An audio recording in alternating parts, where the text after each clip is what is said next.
السلام علیکم ورحمۃ اللہ وبرکاتہ۔ تیسرا پارہ شروع کرتی ہوں اللہ کے نام سے جو بے انتہا مہربان نہایت رحم فرمانے والا ہے۔ تلک الرسل فضلنا بعدهم علی بعد، یہ رسول ہم نے ان کو ایک دوسرے سے بڑھ چڑھ کر مرتبے عطا کیے، ہم نے ان میں سے بعض کو بعض پر فضیلت عطا کی۔ اللہ سبحانہ و تعالیٰ نے دنیا میں جتنی بھی چیزیں بنائی ہیں، اگر آپ ان میں غور و فکر کریں تو ہر قسم کی اشیاء میں سے بعض کو بعض پر فضیلت ہوتی ہے۔ عام انسانوں میں سے بھی آپ دیکھیے تو بعض لوگ دوسروں کے مقابلے میں زیادہ فضیلت رکھتے ہیں، کبھی علم کے اعتبار سے، کبھی مال کے اعتبار سے، کبھی حسن کے اعتبار سے، کبھی کسی خاص علاقے میں ہونے کے اعتبار سے، خاص مواقع کے ملنے کے اعتبار سے۔ تو یہ فضیلتیں متعدد اور مختلف وجوہات کی بنا پر ہوتی ہیں، اور یہ اللہ سبحانہ و تعالیٰ کی تقسیم ہے، اور اس میں اس کی خاص حکمتیں ہوتی ہیں۔ اس لیے جب اللہ سبحانہ و تعالیٰ ہمیں اپنے کسی خاص فضل سے نوازے تو اس پر اللہ کا شکر ادا کرنا چاہیے، اور جب دوسروں کو اللہ تعالیٰ فضل عطا کرے تو اس پر بھی راضی رہنا چاہیے، اور اس سے حسد اس اعتبار سے نہیں کرنا چاہیے کہ دوسرے کو یہ سب کچھ کیوں مل گیا، بلکہ اس کی خیر اور بھلائی اور خوبی کو یاد رکھنا چاہیے۔ جیسے ہم نے کل بھی پڑھا، وَلَا تَنْسَوُا الْفَضْلَ بَيْنَكُمْ، آپس میں ایک دوسرے کے ساتھ جو فضل ہے، ایک دوسرے کے ساتھ کی ہوئی خیر اور بھلائی ہے، اس کو نہ بھولو، یعنی دوسروں کی اچھائی پر ہی نظر رکھو۔ تو زندگی میں کچھ انسان ہم سے بڑا مرتبہ رکھتے ہیں، ان کے اس مرتبے کو تسلیم کرنا چاہیے۔ کوئی عمر میں ہم سے بڑا ہوتا ہے، کوئی علم میں بڑا ہوتا ہے، کوئی کسی اور رتبے اور مرتبے میں بڑا ہوتا ہے، جاہ میں بڑا ہوتا ہے، تو اللہ سبحانہ تعالیٰ نے یہ مرتبے رکھے ہیں۔ اسی طرح جیسے ہم نے کل بھی پڑھا کہ مردوں کو عورتوں پر ایک فضیلت یا ایک درجہ حاصل ہے، تو اس درجے کو بھی مان لینا چاہیے، کیونکہ یہ اللہ تعالیٰ کی تقسیم ہے۔ جو اللہ کی تقسیم سے ناراض ہوتا ہے وہ اپنا ہی نقصان کرتا ہے، اور اس کی زندگی میں بے پناہ مشکلات ہوتی ہیں۔ جب ہم اللہ سبحانہ تعالیٰ کے فیصلوں کو قبول کر لیتے ہیں اور ہر ایک کے مقام اور درجے کو قبول کر لیتے ہیں اور اس کے مطابق اس کو عزت اور رسپیکٹ دیتے ہیں، اسے ایکسیپٹ کر لیتے ہیں، تو اس سے ہماری اپنی ہی زندگی میں خیر و بھلائی ہوتی ہے، ہمارے اپنے ہی دل کو سکون اور قرار نصیب ہوتا ہے۔ اسی طرح ہم باقی چیزوں میں بھی دیکھتے ہیں، مثلا کتابوں میں سے قرآن مجید کو باقی تمام آسمانی کتابوں پر فضیلت حاصل ہے۔ اسی طرح راتوں میں سے سب سے زیادہ فضیلت والی رات کون سی ہے؟ لیلۃ القدر۔ دنوں میں سے فضیلت والا دن کون سا ہے؟ جمعۃ المبارک۔ اسی طرح مہینوں میں سے فضیلت والا مہینہ رمضان المبارک۔ تو عام زندگی میں بھی آپ دیکھیں گے کہ یہ درجوں کی تقسیم اللہ نے کی ہے، بعض چیزوں کو بعض پر فضیلت دی ہے۔ اسی طرح جو ہمارے دینی شاعر ہیں ان کو بھی شہروں میں سے سب سے بڑا فضیلت والا شہر مکہ المکرمہ ہے، گھروں میں سے سب سے معزز گھر اور مسجد بیت اللہ شریف ہے۔ تو ان جگہوں کی حرمت، ان شاعر کی حرمت اور ان کے مقام کو تسلیم کرنا یہ ہمارے ہی فائدے میں ہے۔ اسی طرح رسولوں کا معاملہ ہے، رسولوں کے بعد اسی طرح علماء دین کا معاملہ بھی ہوتا ہے۔ وَفَوْقَ كُلِّ ذِي عِلْمٍ عَلِيمٍ، ہر علم والے کے اوپر ایک اور علم والا ہوتا ہے۔ تو اس لیے اگر اللہ نے کسی کو ہم سے زیادہ علم دے رکھا ہے تو اس سے حسد نہیں کرنا چاہیے، بلکہ ہمیں بھی علم کو مزید بڑھانے کا شوق ہونا چاہیے۔ اسی طرح اللہ سبحانہ تعالیٰ نے جس چیز کا یہاں پر ذکر کیا وہ یہ کہ ہم نے بعض رسولوں کو بعض پر فضیلت عطا کی، یعنی انہیں خاص خصوصیات سے نوازا۔ ان میں سے کوئی ایسا تھا جس سے اللہ تعالیٰ خود ہم کلام ہوئے، جیسے موسیٰ علیہ السلام اور رسول اللہ صلی اللہ علیہ وسلم سے معراج کے موقع پر اللہ تعالیٰ نے کلام فرمایا۔ کسی کو اس نے دوسری حیثیتوں سے بلند درجے دیے، اور آخر میں عیسیٰ ابن مریم کو روشن نشانیاں عطا کی اور روح پاک سے اس کی مدد کی۔ اگر اللہ چاہتا تو ممکن نہ تھا کہ ان رسولوں کے بعد جو لوگ روشن نشانیاں دیکھ چکے تھے وہ آپس میں لڑتے۔ تو بات یہ ہے کہ ہمیں تمام پیغمبروں کا احترام کرنا چاہیے، نبی صلی اللہ علیہ وسلم نے ہمیں یہی سکھایا ہے۔ لیکن عموماً انسانوں کے اندر کیا ہوتا ہے کہ جو جس کو اپنا لیڈر مانتا ہے، بڑا مانتا ہے، پھر اس کی محبت اور عقیدت میں دوسروں کے بارے میں جھگڑنا شروع کر دیتا ہے یا دوسروں کے مقام کو گرانے کی کوشش کرتا ہے۔ ہمیں اس چیز سے روکا گیا ہے۔ بحیثیت امت مسلمہ ہمیں پچھلی کتابوں پر بھی ایمان لانے کا حکم ہے، ہمیں تمام رسولوں پر ایمان لانے کا حکم ہے، اور ان کی جو خاص خاص خصوصیات ہیں ان کو بھی تسلیم کرنے کی ہمیں تاکید کی گئی ہے، تلقین کی گئی ہے، اور یہی ہمارا طرز عمل ہونا چاہیے۔ اور کسی کو دوسرے پر فضیلت دینے کا مطلب بعض اوقات یہ نہیں ہوتا کہ جس پہ فضیلت دی جا رہی ہے اس میں کوئی خیر و خوبی نہیں، اس کے اندر اپنی کوئی خاص خصوصیت ہوتی ہے، وہ اس خصوصیت کی بنا پر دوسرے سے ممتاز ہوتا ہے۔ تو ہر ایک کو اس کے مقام پر رکھنا ہی عدل و انصاف کی بات ہے۔ ان باتوں کو، ان فضیلتوں کو جھگڑے کی جگہ نہیں بنا لینا چاہیے، ان کی بنا پر آپس میں نہیں جھگڑنا چاہیے، یا فالوورز کو نہیں جھگڑنا چاہیے۔ یہ صرف ان کی خاص خصوصیت کو بتا کر دوسروں کو نیچا نہیں کرنا چاہیے۔ پھر فرمایا کہ اگر اللہ چاہتا تو ممکن نہ تھا کہ ان رسولوں کے بعد جو لوگ نشانیاں دیکھ چکے تھے وہ آپس میں لڑتے، مگر اللہ کی مشیت یہ نہیں تھی کہ وہ لوگوں کو جبراً اختلاف سے روکے۔ یعنی بعض اوقات ایک ہی پیغمبر کے فالوورز آپس میں بھی گروہ بندیاں کر لیتے ہیں اور آپس میں بھی جھگڑنے لگتے ہیں۔ جیسے آج آپ دیکھیے، ہم مسلمانوں کے اندر جتنے بھی گروہ، جتنے بھی فرقے ہیں، وہ سب کے سب اللہ تعالیٰ کو مانتے ہیں، رسول اللہ صلی اللہ علیہ وسلم کو مانتے ہیں، ان سے محبت کرتے ہیں، لیکن آپس میں جھگڑتے ہیں۔ تو اللہ سبحانہ و تعالیٰ چاہتے تو زبردستی اس اختلاف کو ختم کر دیتے، لیکن اللہ نے ایسا نہیں کیا، لوگوں کو آزادی دی ہے، اور یہی آزادی ان کا امتحان بن گئی ہے۔ اس وجہ سے انہوں نے باہم اختلاف کیا، یعنی اس آزادی کو استعمال کرتے ہوئے پھر کوئی ایمان لایا اور کسی نے کفر کیا۔ ہاں، اللہ چاہتا تو وہ ہرگز نہ لڑتے، مگر اللہ جو چاہتا ہے کرتا ہے۔ یعنی اللہ سبحانہ تعالیٰ کی مشیت یہی ہے کہ لوگوں کو اپنی رائے کے اظہار کا موقع دیا جائے اور انہیں اچھے برے کا فرق بتا کر پھر دیکھا جائے کہ وہ کرتے کیا ہیں۔ کسی بھی معاملے میں جھگڑا ناپسندیدہ چیز ہے، لیکن یاد رکھیے دین کے معاملے میں جھگڑا دین کی جڑ مونڈ دیتا ہے اور اس میں کوئی خیر نہیں ہوتی۔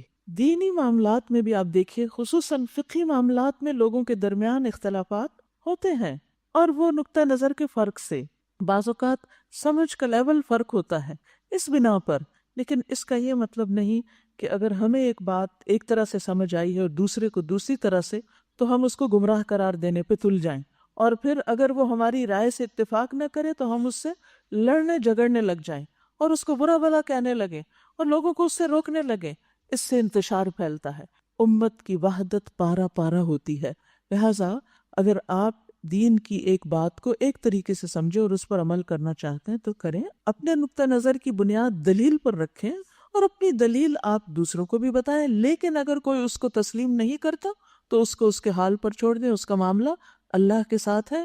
ہمیں اس کے ساتھ لڑ جھگڑ کر خود کو بد اخلاقی کا مرتکب کرنے کی ضرورت نہیں، اور اپنے نیک اعمال کو ضائع کرنے کی، کیونکہ اس سے برکتیں اٹھ جاتی ہیں۔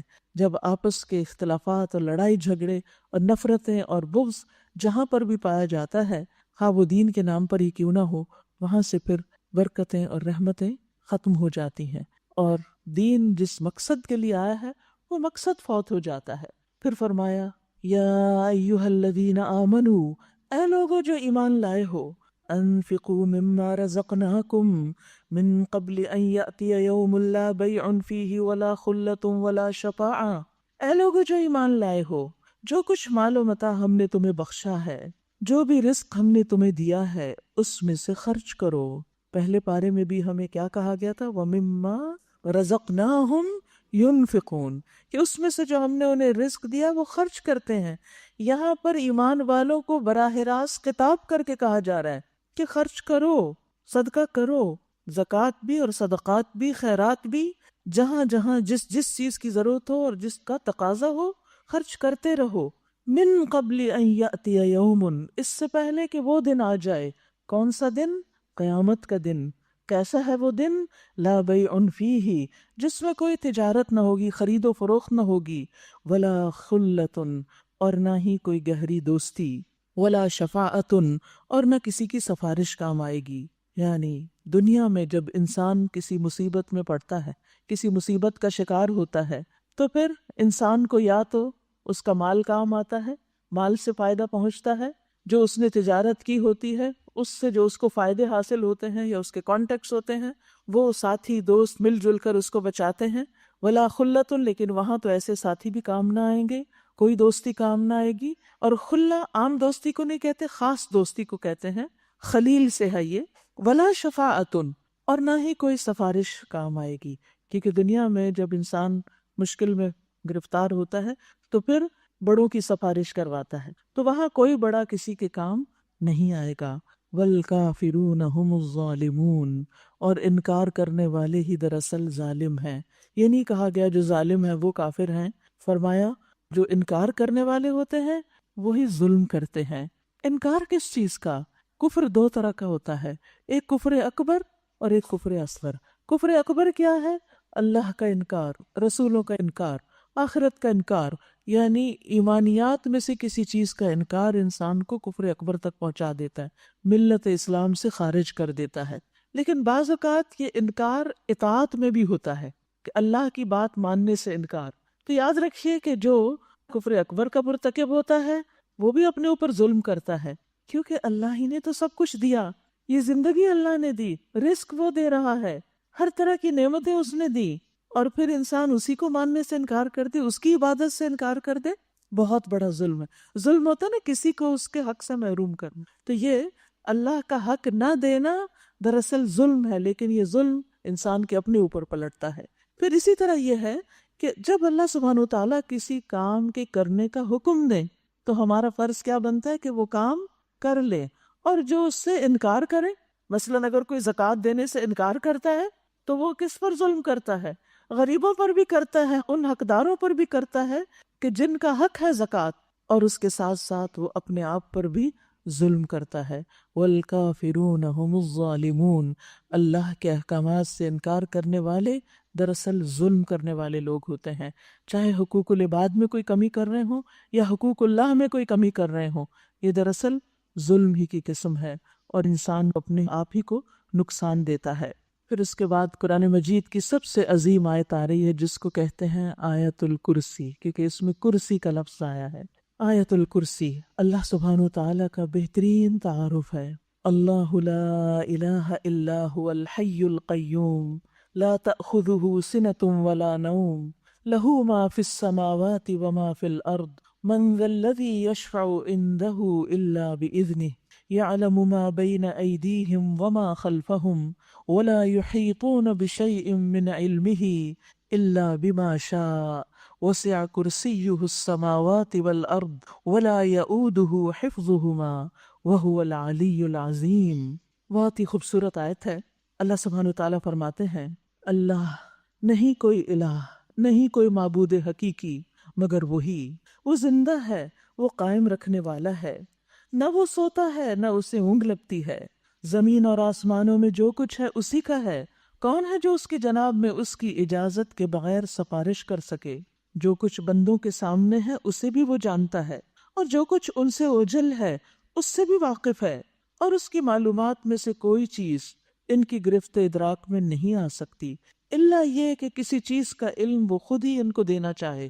وسع کرسیہ السماوات والارض، اور اس کی کرسی آسمان و زمین پر شائع ہوئی ہے، ولا یؤودہ حفظہما، اور نہیں تھکاتی اس کو ان دونوں کی یعنی آسمان و زمین کی حفاظت، وہو العلی العظیم، اور وہ بلند ہے، بہت عظمت والا ہے، بہت بڑا ہے۔ حضرت ابی سے روایت ہے کہ نبی صلی اللہ علیہ وسلم نے ان سے ایک مرتبہ پوچھا کہ اللہ کی کتاب میں سب سے عظیم آیت کون سی ہے؟ انہوں نے کہا کہ اللہ اور اس کا رسول ہی زیادہ جانتے ہیں۔ یہ صحابہ کا ایک طریقہ تھا ادب کا، احترام کا۔ بعض اوقات انہیں جواب آتا بھی ہوتا تھا تو وہ آپ سے آگے بڑھ چڑھ کر نہیں بولتے تھے، وہ اس بات کا انتظار کرتے تھے کہ آپ خود کیا فرماتے ہیں، لیکن آپ نے یہ سوال کئی مرتبہ دہرایا تو حضرت ابی ابن کعب نے کہا کہ آیت الکرسی۔ آپ صلی اللہ علیہ وسلم نے یہ سن کے فرمایا ابو المنذر ان کی کنیت ہے، تمہیں علم مبارک ہو، اس ذات کی قسم جس کے ہاتھ میں میری جان ہے، عرش کے پائے کے پاس یہ اللہ بادشاہ کی پاکیزگی بیان کرتی ہوگی، اور اس کی ایک زبان اور دو ہونٹ ہوں گے، یعنی قیامت کے دن اس کو ایک شکل دی جائے گی۔ تو یہ آیت قرآن مجید کی عظیم ترین آیت ہے۔ اس کے پڑھنے کے کچھ مقامات ہیں، کچھ مواقع ہیں کہ کہاں کہاں اس کو پڑھنا چاہیے۔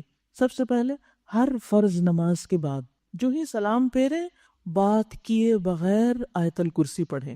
رسول اللہ صلی اللہ علیہ وسلم نے فرمایا جو شخص ہر فرض نماز کے بعد آیت الکرسی پڑھے اس کو موت کے علاوہ کوئی چیز جنت میں جانے سے نہیں روک سکتی۔ پھر اسی طرح صبح و شام اس کو پڑھنا چاہیے۔ کیونکہ جو شخص اس کو صبح شام پڑھتا ہے وہ جنات سے محفوظ رہے گا۔ محمد بن ابی ابن کعب اپنے والد سے روایت کرتے ہیں کہ ان کے کھجوروں کے کھلیان تھے اور وہ اس میں کمی دیکھ رہے تھے کہ کھجوریں کم ہوتی جا رہی ہیں۔ تو ایک رات انہوں نے چور کو پکڑ لیا جو جانور سے مشابہ ایک نو عمر لڑکا تھا۔ انہوں نے اس کو سلام کیا تو اس نے جواب دیا۔ انہوں نے کہا تم کون ہو، جن یا انسان؟ اس نے کہا میں جن ہوں۔ انہوں نے کہا اپنا ہاتھ میری طرف بڑھاؤ، تو اس نے ہاتھ بڑھایا۔ اس کا ہاتھ کتے کے ہاتھ کی طرح تھا اور اس کے بال کتے کے بال کی طرح تھے۔ انہوں نے پوچھا کیا جنوں کی تخلیق اس طرح ہوتی ہے، یعنی جن اس طرح کے ہوتے ہیں؟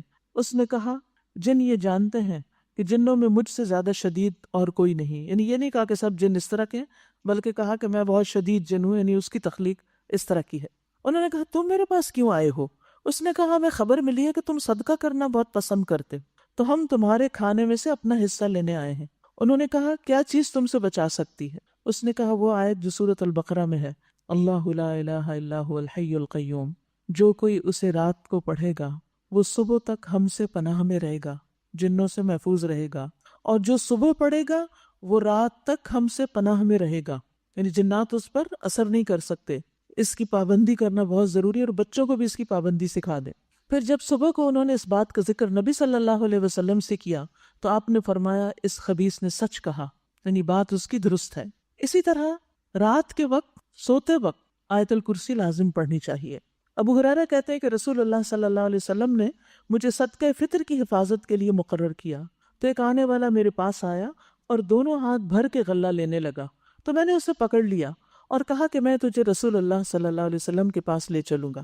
پھر انہوں نے پوری حدیث بیان کی اور اس کے آخر میں یہ تھا کہ پھر اس نے کہا کہ جب تم اپنے بستر پر سونے کے لیے جاؤ، یعنی بستر پر جاؤ، لیٹتے ہی آیت الکرسی پڑھ لو، اللہ کی طرف سے تم پر مسلسل ایک نگران مقرر رہے گا، یعنی مفت کا باڈی گارڈ، اور شیطان صبح تک تمہارے پاس بھی نہ پھٹکے گا۔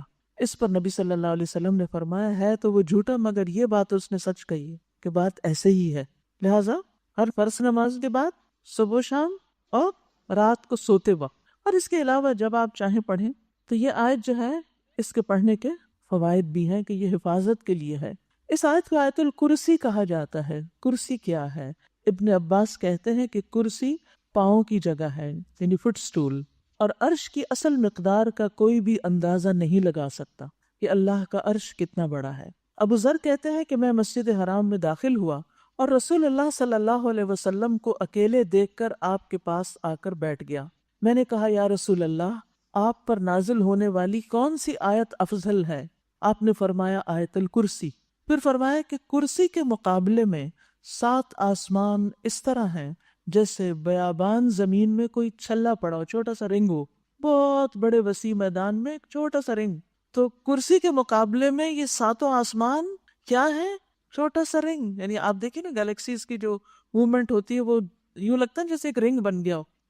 تو آپ دیکھیے کہ ملینز اینڈ ٹریلینز تو گلیکسیز ہی ہیں، اور یہ صرف نون اسکائی جو ہے ہمارا، اس سے نیچے نیچے یہ سب کچھ ہے۔ باقی ایک آسمان سے دوسرے آسمان کے پیچھے کیسی کیسی مخلوق ہے، کیا کچھ ہے، وہ تو اللہ ہی جانتا ہے۔ لیکن یہ سب مل کر بھی اس کرسی کے سامنے بس ایسے ہی ہے جیسے، یعنی وسع کرسی السماوات والارض، کی اس کرسی نے آسمانوں زمین کو گھیر رکھا ہے، اور آسمان زمین اس کے سامنے بالکل ایک چھوٹی سی چیز ہے۔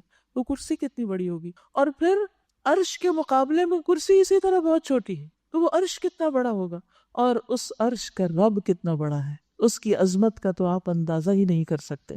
تو اس میں اللہ سبحانہ و تعالیٰ کی سب سے پہلے الہ ہونے کی بات ہے کہ وہی معبود ہے، پھر وہ زندہ ہے ہمیشہ سے اور ہمیشہ زندہ رہے گا، القیوم، ہر چیز کو قائم رکھنے والا، اس کی حفاظت کرنے والا، اس کو چلانے والا۔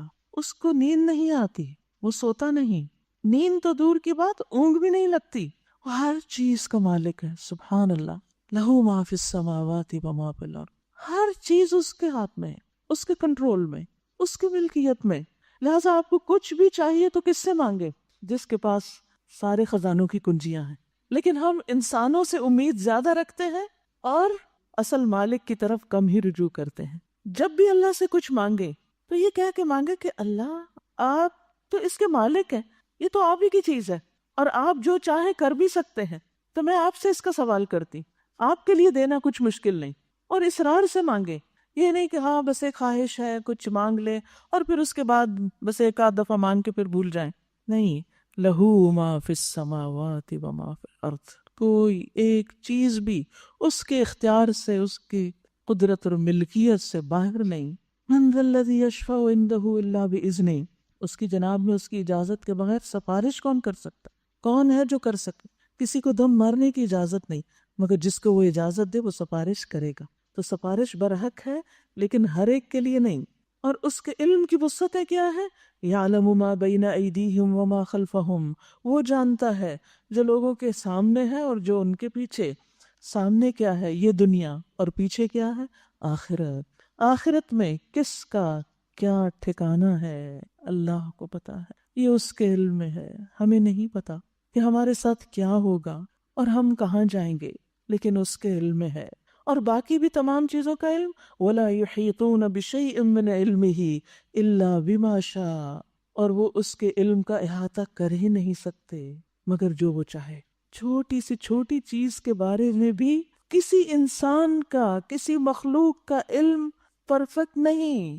انسانی جسم کی سب سے چھوٹی اکائی سیل، انسان خود اعتراف کر رہا ہے کہ ابھی تو وہ ایک سیل کو بھی پوری طرح نہیں جان سکا.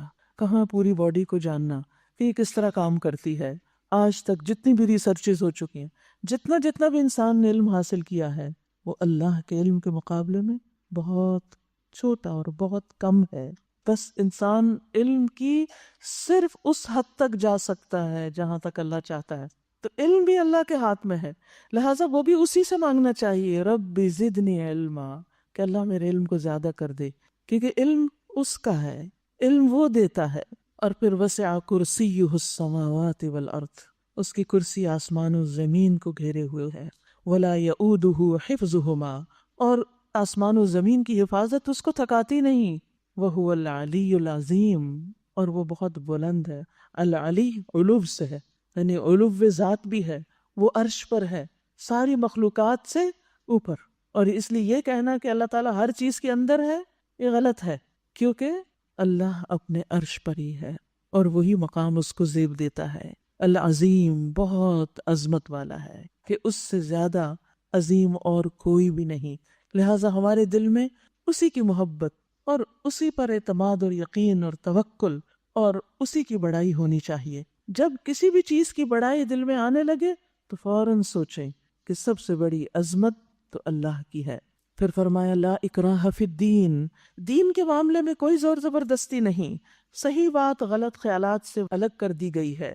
قد تبین الرشد من الغی، اب جو کوئی طاغوت کا انکار کر کے اللہ پر ایمان لے آیا، اس نے ایک ایسا مضبوط سہارا تھام لیا. یاد رکھیے، اللہ پر ایمان لانے والا بے سہارا نہیں ہوتا، اس کا سہارا اللہ ہوتا ہے، ایسا سہارا جو کبھی ٹوٹنے والا نہیں. دیکھیے اللہ کے سوا جتنے سہارے ہیں سب عارضی ہیں، سب فانی ہیں، سب ساتھ چھوڑ دینے والے ہیں. لیکن جو اللہ پر ایمان لے آتا ہے وہ ایسا کڑا تھامتا ہے جو کبھی نہیں ٹوٹے گا، وہ سہارا کبھی بھی ختم نہیں ہوگا. اور اللہ جس کا سہارا اس نے لیا سب کچھ سننے اور جاننے والا ہے. اللہ ولی الذین آمنوا، ایسے ایمان لانے والوں کا اللہ دوست ہوتا ہے، اللہ ان کا ولی ہوتا ہے، ان کا ناصر و مددگار ہوتا ہے، ان سے محبت کرتا ہے، ان کے معاملات کو درست کر دیتا ہے، ان کے معاملات کی ذمہ داری اٹھاتا ہے. وہ ان کو اپنے علاوہ کسی اور کے حوالے نہیں کرتا، وہ ان کی ہدایت کا ذمہ دار ہوتا ہے، ان کے تمام کاموں کا. اللہ ولی الذین آمنوا، یہ ایمان کے فائدے ہیں، یہ ایمان کے ثمرات ہیں. اور سب سے بڑا فائدہ کیا ہے اللہ کی دوستی کا؟ یخرجہم من الظلمات الی النور، وہ انہیں اندھیروں سے روشنی کی طرف نکال لاتا ہے، اندھیروں سے روشنی کی طرف، یعنی ان کو ہدایت عطا کرتا ہے. اور اس سے بڑی فائدے کی چیز کیا ہو سکتی ہے؟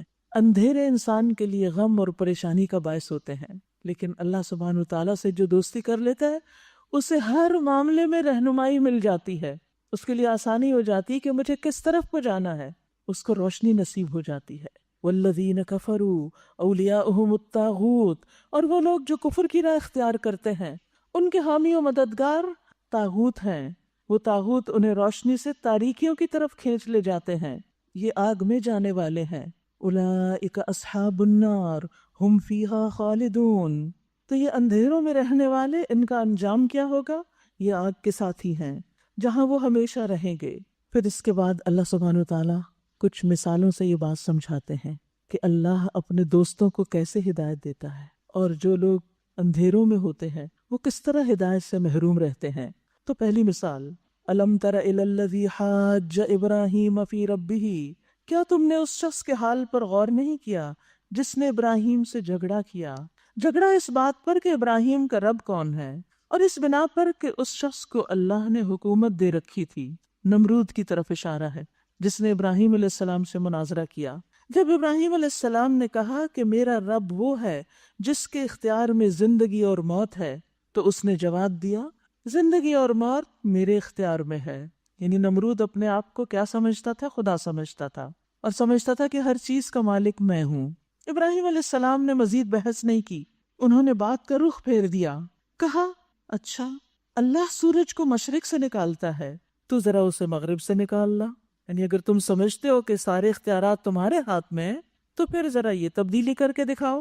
یہ سن کر وہ جس نے کفر کیا تھا وہ حیران ہو گیا، لاجواب ہو گیا، لیکن اس دلیل کے سامنے آنے کے باوجود ہدایت نہیں پائی۔ کیوں؟ اس لیے کہ واللہ لا یہدی القوم الظالمین، اللہ ظالم قوم کو ہدایت نہیں دیتا، ظالموں کو ہدایت نہیں دیتا، ظالموں کو ہدایت نہیں ملتی۔ یہ ظالم کون ہے؟ جو حق دیکھ کر بھی آنکھیں بند کر لیں، حق بات سن کر اپنے کان بند کر لیں، تو پھر کیا ہوتا ہے؟ ختم اللہ علی قلوبہم وعلی سمعہم وعلی ابصارہم غشاوہ ولہم عذاب عظیم۔ یاد رکھیے اللہ نے انسان کو فطرت پر پیدا کیا ہے، لیکن انسان اپنی خواہشات، اپنے دشمن شیطان کے ورغلاوے اور دنیا کی محبت، ان سب چیزوں میں گرفتار ہو کر بعض اوقات جہالت میں ڈوب جاتا ہے، اندھیروں میں ڈوب جاتا ہے، اور حق کو دیکھ نہیں پاتا، سمجھ نہیں پاتا، اور اسے قبول نہیں کرتا۔ ایسا شخص اپنے آپ پر خود ظلم کرتا ہے، اور ظلم کرنے والا پھر ہدایت سے محروم ہو جاتا ہے۔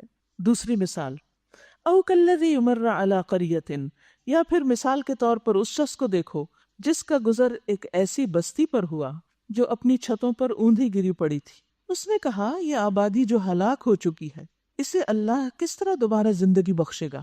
اس پر اللہ نے اس کی روح قبض کر لی، یعنی اس کو سمجھ نہیں آئی کہ وہ قیامت کے دن کیسے ہوگا، یہ سب دوبارہ کیسے جی اٹھیں گے۔ آخرت پر ایمان کے بارے میں اس کے دل میں ایک وسوسہ سا آ گیا، تو اللہ سبحانہ وتعالیٰ نے اس کو مار دیا، اور وہ 100 سال تک مردہ پڑا رہا۔ پھر اللہ نے اسے دوبارہ زندگی بخشی اور اس سے پوچھا بتاؤ کتنی مدت پڑے رہے ہو؟ اس نے کہا 1 دن یا چند گھنٹے۔ فرمایا تم 100 سال اسی حالت میں رہے ہو، اب ذرا اپنے کھانے اور پانی کو دیکھو، اس میں ذرا تبدیلی نہیں ہوئی۔ کھانا تو تھوڑی دیر کے بعد باسی ہونے لگتا ہے، لیکن اللہ تعالیٰ کے حکم سے ہی سب کچھ ہوتا ہے نا، اور اگر اللہ کھانے کو حکم دے کہ تم باسی نہ ہو تو وہ نہیں ہوگا، تو ویسے ہی تر و تازہ رہے گا، کیونکہ اصل حکم تو اللہ ہی کا ہے۔ پھر فرمایا کہ دوسری طرف ذرا اپنے گدھے کو بھی دیکھو کہ اس کا پنجر تک بسیدہ ہو رہا ہے، یعنی وہ بالکل مر کے ختم ہو چکا ہے۔ اور یہ ہم نے اس لیے کیا ہے کہ ہم تمہیں لوگوں کے لیے ایک نشانی بنا دینا چاہتے ہیں۔ پھر دیکھو کہ ہڈیوں کے اس پنجر کو ہم کس طرح اٹھا کر گوشت پوست اس پر چڑھاتے ہیں۔ اس طرح جب حقیقت اس کے سامنے بالکل نمایاں ہو گئی تو اس نے کہا میں جانتا ہوں اللہ ہر چیز پر قدرت رکھتا ہے، اللہ سب کچھ کر سکتا ہے۔ تو آپ دیکھیے کہ اس شخص کے ذہن میں ایک خیال آیا تھا، ایک ڈاؤٹ آیا تھا، تو اس پر اس کی پکڑ ہو گئی، لیکن چونکہ وہ بات کو سمجھنا چاہتا تھا، ہدایت پانا چاہتا تھا، تو اللہ تعالیٰ نے اس کو بھی ہدایت دی اور اس کے ذریعے بے شمار لوگوں کو اس کو مثال بنا دیا، اور وہ مثال قرآن میں رکھ دی، اور آج ہم بھی اس سے ہدایت پا رہے ہیں۔ تو ہمیں اپنے دل میں آنے والے خیالات پر بھی نظر رکھنی چاہیے۔ ہم میں سے ہر ایک کے اندر وسوسے آتے ہیں، یہ قدرتی سی بات ہے، ان کو جگہ نہیں دینی چاہیے، ان کو نکالنے کی کوشش کرنی چاہیے۔ ایاک نستعین کتاب میں وہ دعائیں جمع کر دی گئی ہیں جو وسوسوں سے بچاؤ کا ذریعہ ہیں، کیونکہ بعض لوگ بعض اوقات بہت بیمار بھی ہو جاتے ہیں کچھ وسوسوں کے بار بار آنے کی وجہ سے، اور کبھی کبھی دین کے بارے میں، کسی حکم کے بارے میں کوئی شک و شبہ آنے لگتا ہے، تو یہ شک جو ہے اس کو دل میں جگہ نہیں پکڑنی چاہیے، ورنہ دل بیمار ہو جائے گا۔ فی قلوبہم مرض، انسان منافقت کی حدوں کو جا چھونے لگے گا، بلکہ اس میں پڑ ہی جائے گا۔ اس لیے اپنے ایمان کی حفاظت کے لیے ضروری ہے کہ انسان اللہ سے رجوع کرے۔ تو اللہ ولی الذین آمنوا، وسوسہ آئے تو انسان کہے رضیت باللہ ربا، میں اللہ پر ایمان رکھتی ہوں، میں آخرت پر ایمان رکھتی ہوں، میں دوبارہ جی اٹھنے پر ایمان رکھتی ہوں. جس چیز کے بارے میں شک آئے اس کے اپوزٹ جا کر اپنے ایمان کا خوب تکرار کریں، اپنی زبان سے بول کر کہیں کہ میں ایمان رکھتی ہوں، مجھے شک نہیں، لیکن اے اللہ تو میرے اس شک کو دور کر دے. تو پھر اللہ ہاتھ پکڑ لیتا ہے. اللہ ولی الذین آمنوا، اللہ ایمان کو اور پختہ کر دیتا ہے.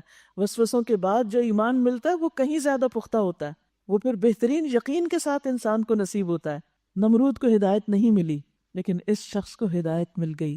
اس نے کیا کہا؟ ان اللہ علی کل شیء قدیر. اللہ کے لیے کیا مشکل ہے؟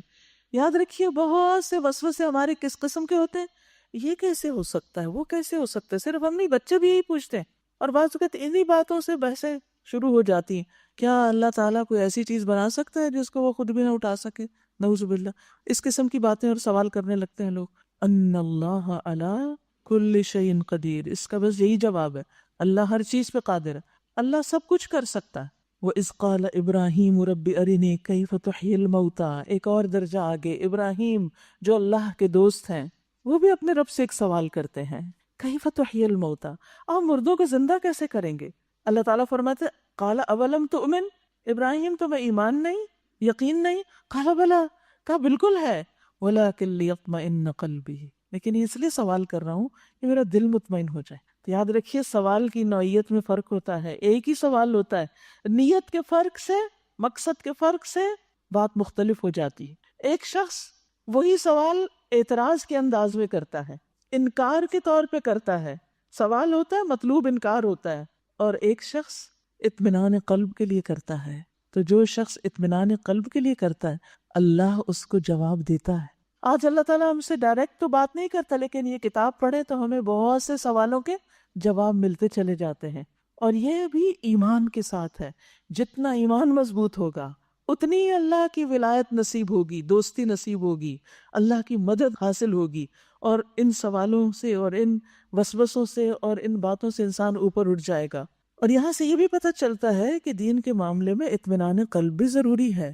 تو بہت سے لوگ جو بعض اوقات کسی چیز کو نہیں جانتے وہ علماء سے آ کے سوال کرتے ہیں، تو سوال کرنے والے کے اندر بھی نیت یہ ہونی چاہیے کہ بات کو اور اچھی طرح وضاحت سے سمجھ لیں، اور بتانے والے کو بھی صبر اور حوصلے سے جواب دینا چاہیے.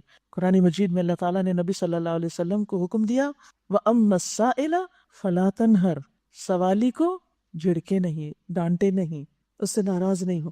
جتنے بھی لوگ قرآن پڑھاتے ہیں یا دنیا کی کوئی تعلیم دیتے ہیں ان سب کو یہ بات کہوں گی کہ کبھی بھی سوالی کا مذاق نہ اڑائیں، کبھی اس کو حقیر نہ سمجھے، کبھی اس سے ناراض نہ ہو، اس سے اپسٹ نہ ہو. ٹھیک ہے انسان ہے، بعض اوقات لوگ بلا وجہ کی جرا شروع کر دیتے ہیں، غصہ بھی آ جاتا ہے. صبر پھر کس چیز کا نام ہے اگر آپ نے اس کو کنٹرول نہ کیا؟ کیونکہ اگر ایک شخص علم نہیں رکھتا اور وہ جاننا چاہتا ہے تو آپ اگر علم رکھتے ہیں تو آپ کا فرض ہے کہ اس کی تسلی کرائیں جتنا آپ کا علم ہے. اور باقی کے معاملے میں کیا کہیں گے؟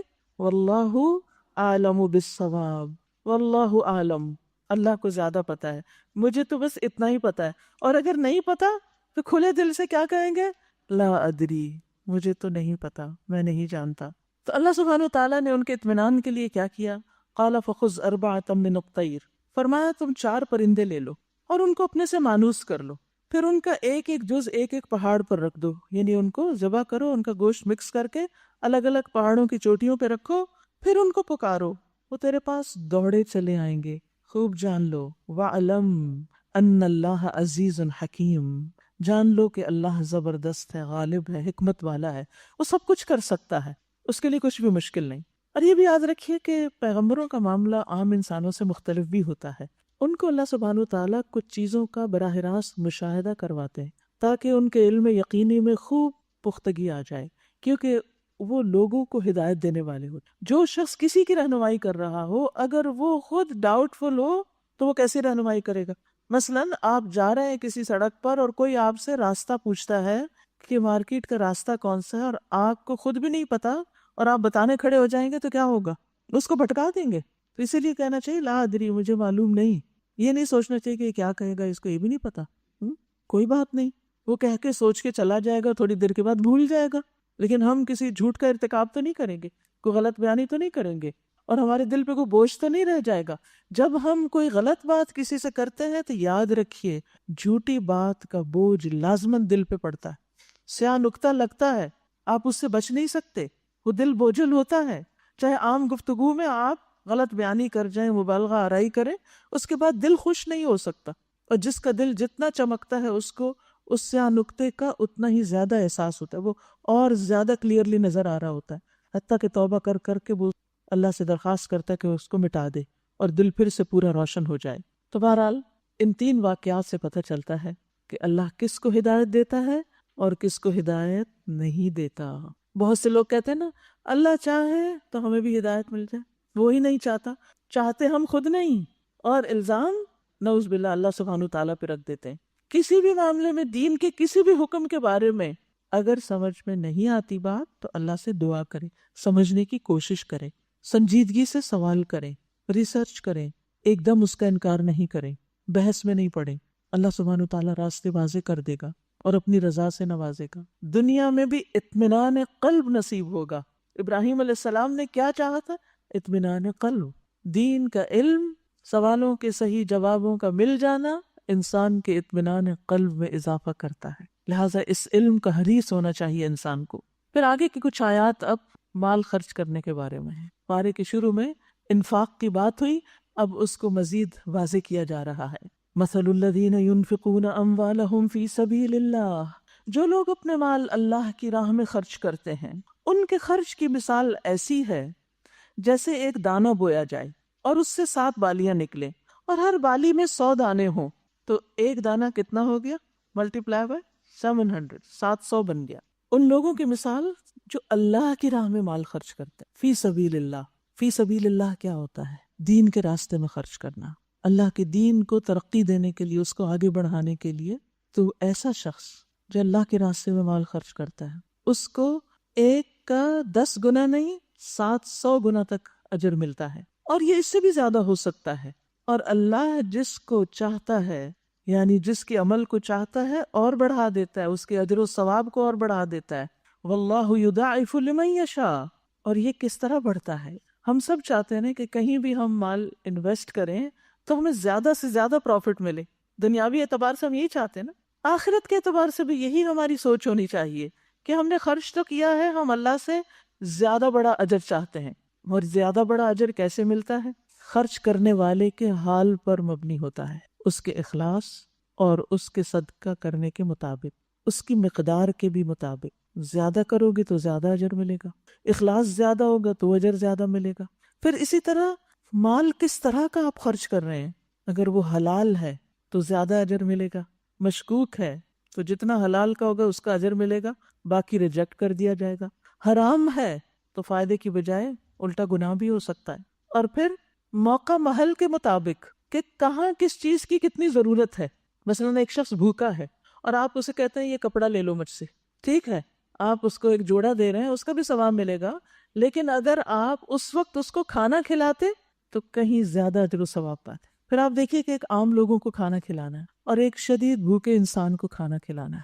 ایک اس کو کھانا کھلانا ہے جو ہمیں بھی کھلاتا ہے, اور ایک اس کو کھانا کھلانا ہے جو ہمیں کھلا ہی نہیں سکتا.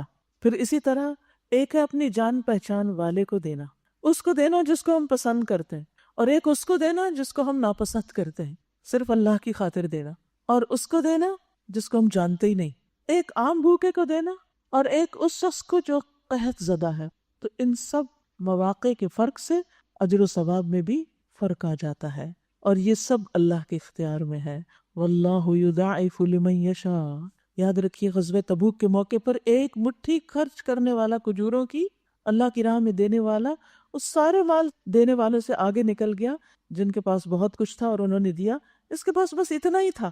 تو اس نسبت کا بھی اندازہ کیجئے کہ آپ کے پاس کتنا, اور اس میں سے آپ کیا خرچ کر رہے ہیں. ایک کے پاس ملینز ہے, اگر اس میں سے وہ 1 لاکھ دے دیتا ہے تو کوئی بڑی بات نہیں, لیکن جس کے پاس 1 لاکھ ہے اس میں سے اگر وہ 1000 دیتا ہے تو اس کے لیے بڑی بات ہو جاتی. تو یہ ساری کیلکولیشن تو صرف اللہ سبحانہ تعالیٰ ہی کر سکتا ہے. لیکن یہ یاد رکھیے کہ ہر نیکی کا اجر کم از کم 10 گنا تو ہے ہی, اور پھر 700 گنا تک بھی, جیسے اس مثال میں بتایا گیا. اللہ عز و جل فرماتا ہے جو شخص نیکی کا ایک عمل کرتا ہے تو اسے اس کے مثل 10 گنا زیادہ بدلہ ملے گا, اور میں اس میں مزید اضافہ بھی کر دوں گا، یعنی 10 گنا دوں گا یا اور اضافہ کر دوں گا، اور جو شخص گناہ کا ایک عمل کرتا ہے تو اس کا بدلہ اسی کے برابر ہوگا، یا میں اسے معاف بھی کر سکتا ہوں۔ اور پھر یاد رکھیے کہ صدقے کو اللہ سبحانہ تعالیٰ رکھ نہیں دیتے، اجر بھی دیتے اور اس کو بڑھاتے بھی ہیں۔ اللہ کے ہاں وہ پرورش پاتا ہے۔ رسول اللہ صلی اللہ علیہ وسلم نے فرمایا، جس نے پاک کمائی میں سے ایک کھجور کے برابر صدقہ کیا اور اللہ صرف پاک کمائی قبول کرتا ہے، تو بے شک اللہ اس کو اپنے دائیں ہاتھ میں لیتا ہے، پھر اس کو صدقہ کرنے والے کے لیے پالتا ہے، جس طرح تم میں سے کوئی اپنے پچھیرے کو پالتا ہے، یہاں تک کہ وہ صدقہ پہاڑ کے برابر ہو جاتا ہے۔ ایک کھجور ملٹیپلائی ہوتی ہوتی گرو کرتی کرتی کرتی کرتی پہاڑ جتنی بن گئی، یعنی آخرت میں انسان جائے گا تو دی تو ایک کھجور تھی لیکن اجر پہاڑ جتنا وہاں اس کو ملے گا۔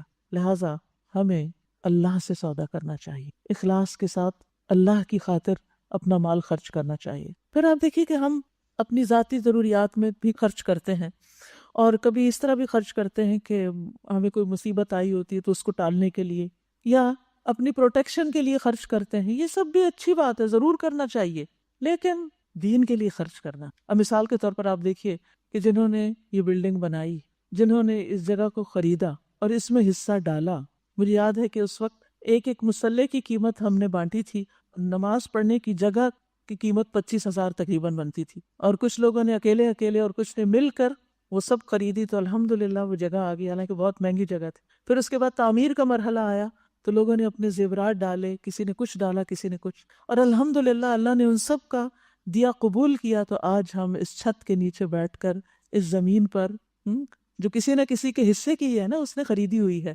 وہ دنیا میں اس کے نام نہیں لگی لیکن اللہ کے ہاں اس کا ریکارڈ موجود کہ کون کس کے حصے پہ بیٹھ کے اس وقت قرآن سن رہا ہے اور یہ پڑھا جا رہا۔ تو یہ خرچ کرنا جو ہوتا ہے یہ فی سبیل اللہ ہوتا ہے۔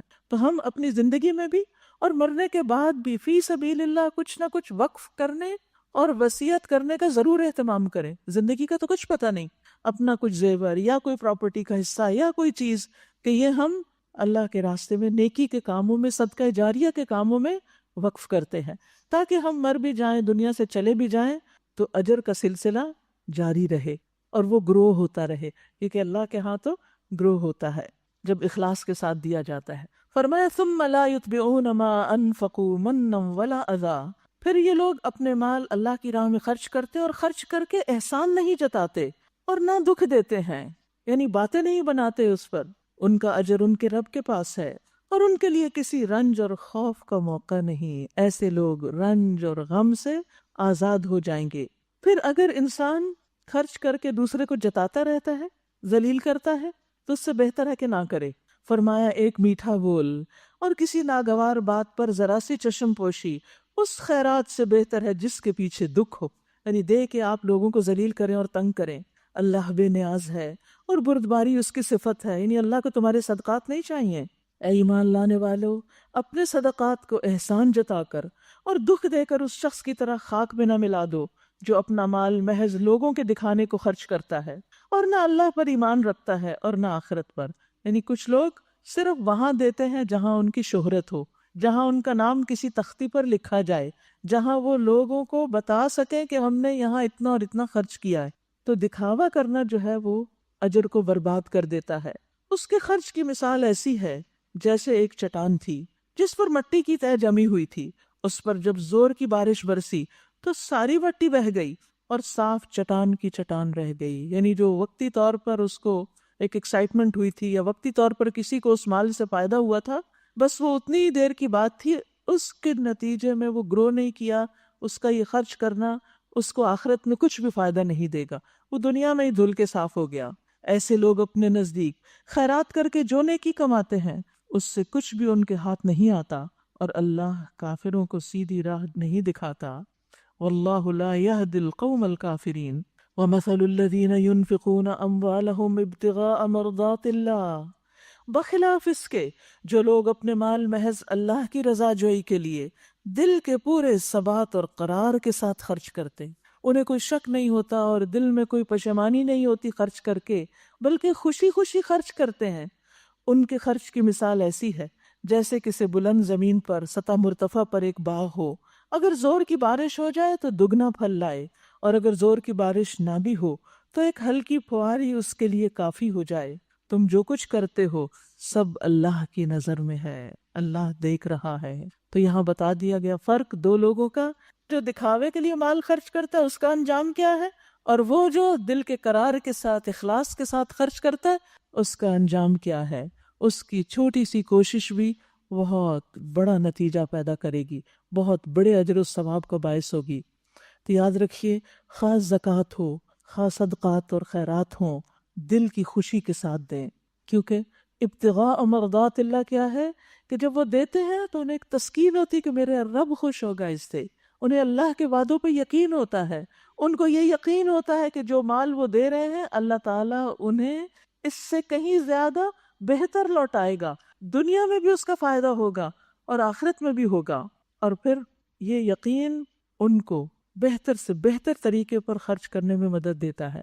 نبی صلی اللہ علیہ وسلم نے فرمایا، اللہ کا تقوی اختیار کرو اور اپنی 5 نمازیں ادا کرو، 1 مہینے کے روزے رکھو اور دل کی خوشی سے اپنے مال کی زکوٰۃ ادا کرو، دل کی خوشی سے، اور اپنے امیر کی اطاعت کرو، تم اپنے رب کی جنت میں داخل ہو جاؤ گے۔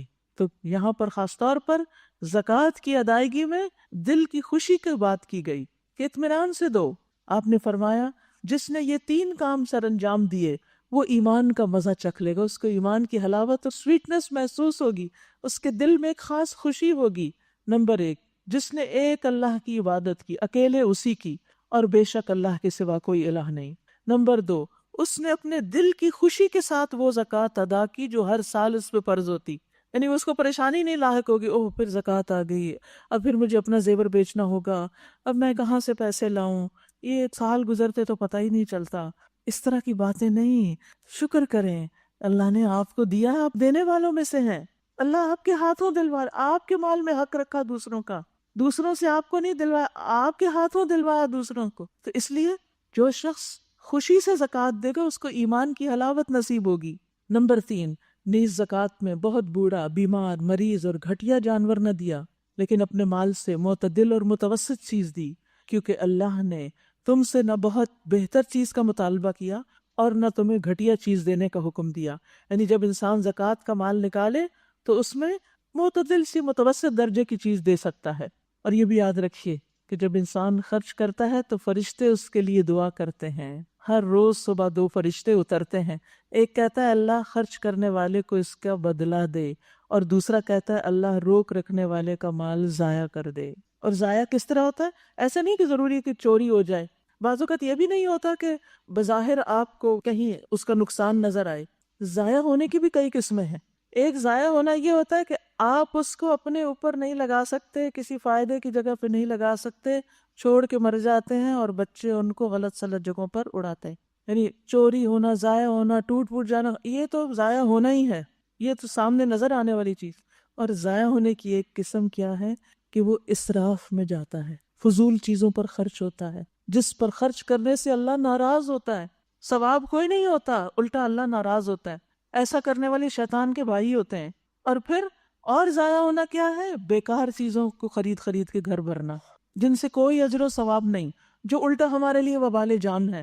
آپ نے دیکھا ہوگا کہ بعض لوگ گھر کی ڈیکوریشن میں اس قدر بیکار اور فضول چیزیں خرید لیتے ہیں کہ جو ان کے لیے وبال جان ہوتی ہے، صرف ان کی صفائی چمکائی کرنی پڑتی، ان سے حاصل کچھ بھی نہیں ہوتا۔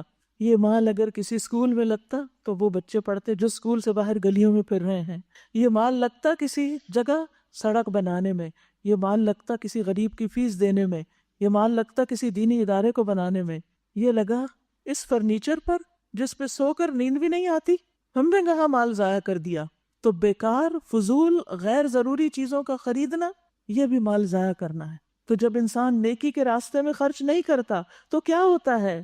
پھر فضول چیزوں پر تو خرچ ہوتا ہی ہے، اور یوں انسان اپنا مال اس جگہ لگاتا چلا جاتا ہے جس میں اس کو نہ دنیا میں کوئی فائدہ ہوتا ہے اور نہ آخرت میں کوئی فائدہ ہوتا ہے۔ اللہ تعالی ہم سب کو اس سے محفوظ رکھے۔ پھر اللہ تعالیٰ ایک اور مثال دیتے ہیں، اَيَوَدُّ أَحَدُكُمْ أَن تَكُونَ لَهُ جَنَّةٌ، کیا تم میں سے کوئی یہ پسند کرتا ہے کہ اس کے پاس ایک ہرا بھرا باغ ہو، نہروں سے سیراب، کھجوروں اور انگوروں اور ہر قسم کے پھلوں سے لدا ہوا، اور وہ عین اس وقت ایک تیز بگولے کی زد میں آ کر جھلس جائے جبکہ وہ خود بوڑھا ہو اور اس کے کم سن بچے بھی ابھی کسی لائق نہ ہوں، اس طرح اللہ اپنی باتیں تمہارے سامنے بیان کرتا ہے، شاید کہ تم غور و فکر کرو۔ یہاں ایک بوڑھے شخص کی مثال دی گئی جس نے بڑی محنت سے باغ لگایا تھا، اور جب وہ بڑھاپے میں پہنچا، ریٹائرمنٹ کی عمر کو، اور بچے بھی چھوٹے تھے، کمانے کے لائق نہ تھے، تو باغ ہی جل گیا۔ سخت ضرورت کے وقت وہ سارے کا سارا باغ راکھ بن گیا۔ یہی حال ان لوگوں کا ہوگا جو دنیا میں فضول چیزوں پہ خرچ کرتے ہیں، ریاکاری سے خرچ کرتے ہیں، دے کے احسان جتا کے ضائع کرتے ہیں۔ قیامت کے دن جب انسان کو اپنی چھوٹی سے چھوٹی نیکی کی بھی ضرورت ہوگی، کیونکہ آگ سے بچو، خواہ کھجور کا ٹکڑا ہی دے کر کیوں نہ بچو، تو وہ ٹکڑا دیا تو تھا مگر اخلاص سے نہیں دیا تھا۔ آج کیا ہے؟ آج کوئی چیز نہیں کہ جو اس کے لیے سایہ بنے، جو اس کے لیے جہنم کی آڑ بنے۔ وہ سب تو ضائع ہو گیا، دکھاوے کی نظر ہو گیا، اسراف کی نظر ہو گیا، بیکار چیزوں کے خرچ کرنے کی نظر ہو گیا۔ آج تو یہاں کوئی بھی اجر و ثواب نہیں اس کا۔ یعنی آخرت میں، قیامت کے دن جب انسان ذرے ذرے کا محتاج ہوگا، وہاں اس کو کچھ بھی نہیں ملے گا۔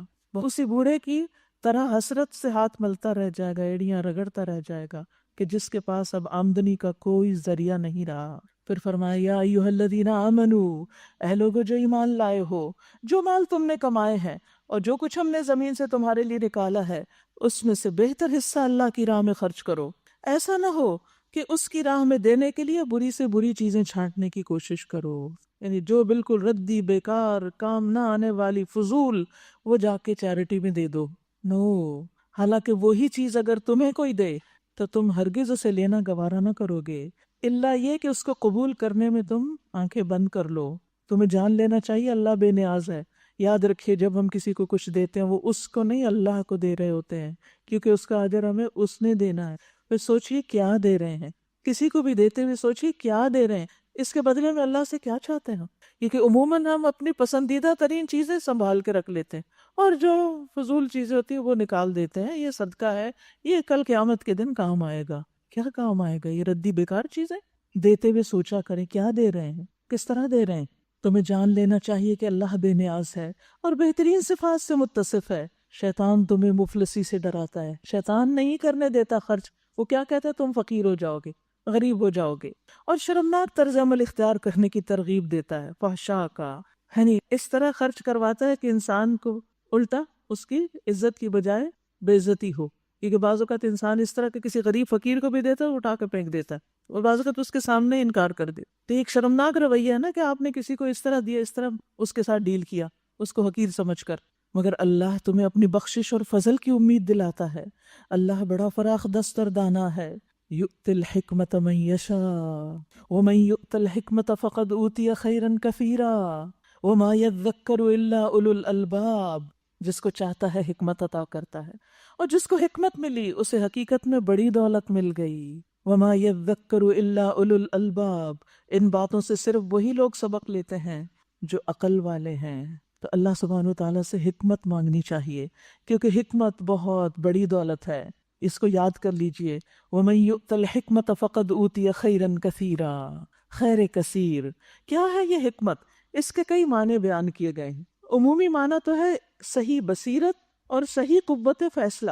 مثلا خرچ کرنے کے معاملات کے بعد حکمت کی بات ہوئی کہ جس شخص کے اندر حکمت ہوگی وہ سوچ سمجھ کر مال خرچ کرے گا، زیادہ بہترین جگہ پر انویسٹ کرے گا تاکہ زیادہ سے زیادہ فائدہ حاصل کر سکے، عظیم الشان اجر و ثواب حاصل کر سکے۔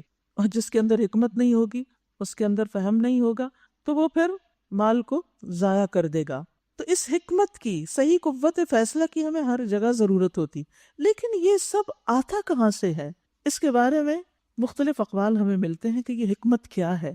اس آیت میں جس حکمت کا اللہ نے ذکر کیا ہے، مفسرین نے کہا ہے کہ اس سے مراد قرآن اور اس کا فہم ہے۔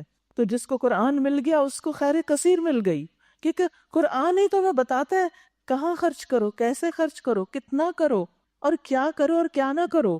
ابن عباس کہتے ہیں کہ اللہ سبحانہ وتعالیٰ کے اس قول وَمَن يُؤْتَ الْحِكْمَةَ فَقَدْ أُوتِيَ خَيْرًا كَثِيرًا کے بارے میں مروی ہے، یعنی خیر کثیر سے مراد قرآن ہے، اس کے ناسخ و منسوخ، اس کی محکم و متشابہ، اس کے مقدم و مؤخر، اس کے حلال و حرام، اور اس کی مثالوں کی معرفت، یعنی مثالوں سے سبق لینا۔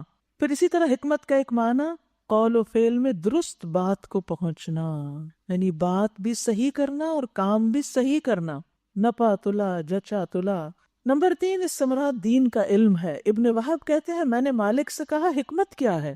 انہوں نے کہا دین کی معرفت حاصل کرنا، اس میں فقہ فہم حاصل کرنا اور اس کی پیروی کرنا۔ ابراہیم کہتے ہیں کہ حکمت سے مراد سمجھ بوجھ ہے، فہم ہے۔ ابو العالیہ کہتے ہیں حکمت سے مراد اللہ کی خشیت ہے، اللہ کا خوف، کیونکہ اللہ کی خشیت حکمت کا نچوڑ ہے۔ جیسے ایک اور قول میں آتا ہے نا، رأس الحکمتی مخافت اللہ، یعنی جس کے اندر اللہ کا ڈر ہے وہی دراصل حکمت والا ہے، اس کو حکمت ملی ہوئی ہے۔ اور حدیث میں آتا ہے حسد صرف 2 چیزوں میں جائز ہے، یعنی 2 لوگوں پر، ایک وہ شخص جس کو اللہ نے مال دیا اور اس کو راہ حق میں خرچ کرنے کی قدرت دی، یعنی صحیح جگہوں پر خرچ کرنے کی توفیق دی، سمجھ بوجھ دی، اور دوسرا وہ شخص جسے اللہ نے حکمت دی اور وہ اس کے ذریعے فیصلہ کرتا ہے اور اس کی تعلیم بھی دیتا ہے۔ نبی صلی اللہ علیہ وسلم نے بھی کیا کیا تھا؟ حکمت کی تعلیم دی تھی۔ وَيُعَلِّمُهُمُ الْكِتَابَ وَالْحِكْمَةَ۔ تو اس سے یہ پتہ چلتا ہے کہ حکمت سیکھنے کی چیز بھی ہے، دیتا تو اللہ ہی ہے لیکن سیکھنے کی بھی ضرورت ہوتی ہے۔ تو آئیے دعا کرتے ہیں کہ اے اللہ تو ہمیں علم اور حکمت عطا فرما۔ اللہ سبحانہ وتعالیٰ اپنی صفات بیان کرتے ہوئے بھی العلیم الحکیم کا ذکر بھی کرتا ہے کہ وہ علم والا بھی ہے اور حکمت والا بھی ہے۔ تو اللہ سبحانہ وتعالیٰ ہم سب کو بھی یہ خیر کثیر عطا فرمائے، کیونکہ پھر حکمت ہوگی تو سارے فیصلے زندگی کے صحیح ہوں گے، اور جب صحیح فیصلے ہوں گے تو پھر انشاءاللہ صراط مستقیم پر چلنے کی توفیق بھی ہوگی، اس پر ثبات بھی ہوگا انشاءاللہ۔ تم نے جو کچھ بھی خرچ کیا ہو اور جو نظر بھی مانی ہو، اللہ کو اس کا علم ہے، اور ظالموں کا کوئی مددگار نہیں۔ اگر اپنے صدقات اعلانیہ دو تو بھی اچھا ہے، نہیں سب کے سامنے بھی دے سکتے ہو اگر نیت میں ریاکاری نہیں، لیکن اگر چھپا کر حاجت مندوں کو دو تو یہ تمہارے حق میں زیادہ بہتر ہے۔ تمہاری بہت سی برائیاں اس طرز عمل سے محو ہو جاتی ہیں، یعنی چھپے ہوئے صدقے سے انسان کی بہت سی برائیاں ختم ہوتی ہیں، اس کے اندر کی بہت سی جو دکھاوے کی اور ریاکاری کی اور بدنیتی کی جو کیفیت ہوتی ہے وہ بھی کنٹرول میں آتی ہے، اور اس کے علاوہ انسان کے برے اعمال کے جو برے وبال ہیں وہ اس سے دور ہوتے ہیں۔ اور جو کچھ تم کرتے ہو اللہ کو بہرحال اس کی خبر ہے، یعنی اللہ کو سب پتا ہے تم کیا چیز کیسے کر رہے ہو۔ لوگوں کو ہدایت بخشنے کی ذمہ داری آپ پر نہیں، ہدایت تو اللہ ہی جسے چاہتا ہے بخشتا ہے۔ اور خیرات میں جو مال تم خرچ کرتے ہو وہ تمہارے اپنے لیے بھلا ہے، آخر تم اسی لیے تو خرچ کرتے ہو کہ اللہ کی رضا حاصل کرو۔ تم جو کچھ مال خیرات میں خرچ کرو گے اس کا پورا اجر تمہیں دیا جائے گا، اور تمہاری حق تلفی ہرگز نہ ہوگی۔ خاص طور پر مدد کے مستحق وہ تنگ دست لوگ ہیں جو اللہ کے کام میں ایسے گر گئے کہ اپنے ذاتی کسب معاش کے لیے زمین میں کوئی دوڑ دھوپ نہیں کر سکتے، یعنی وہ خود اپنے لیے کچھ کمائی نہیں کر سکتے۔ ان کی خودداری دیکھ کر ناواقف آدمی گمان کرتا ہے کہ یہ خوشحال ہیں۔ تم ان کے چہروں سے ان کی اندرونی حالت پہچان سکتے ہو کہ کس چیز کے محتاج ہیں، مگر وہ ایسے لوگ نہیں کہ لوگوں کے پیچھے پڑ کے کچھ مانگیں۔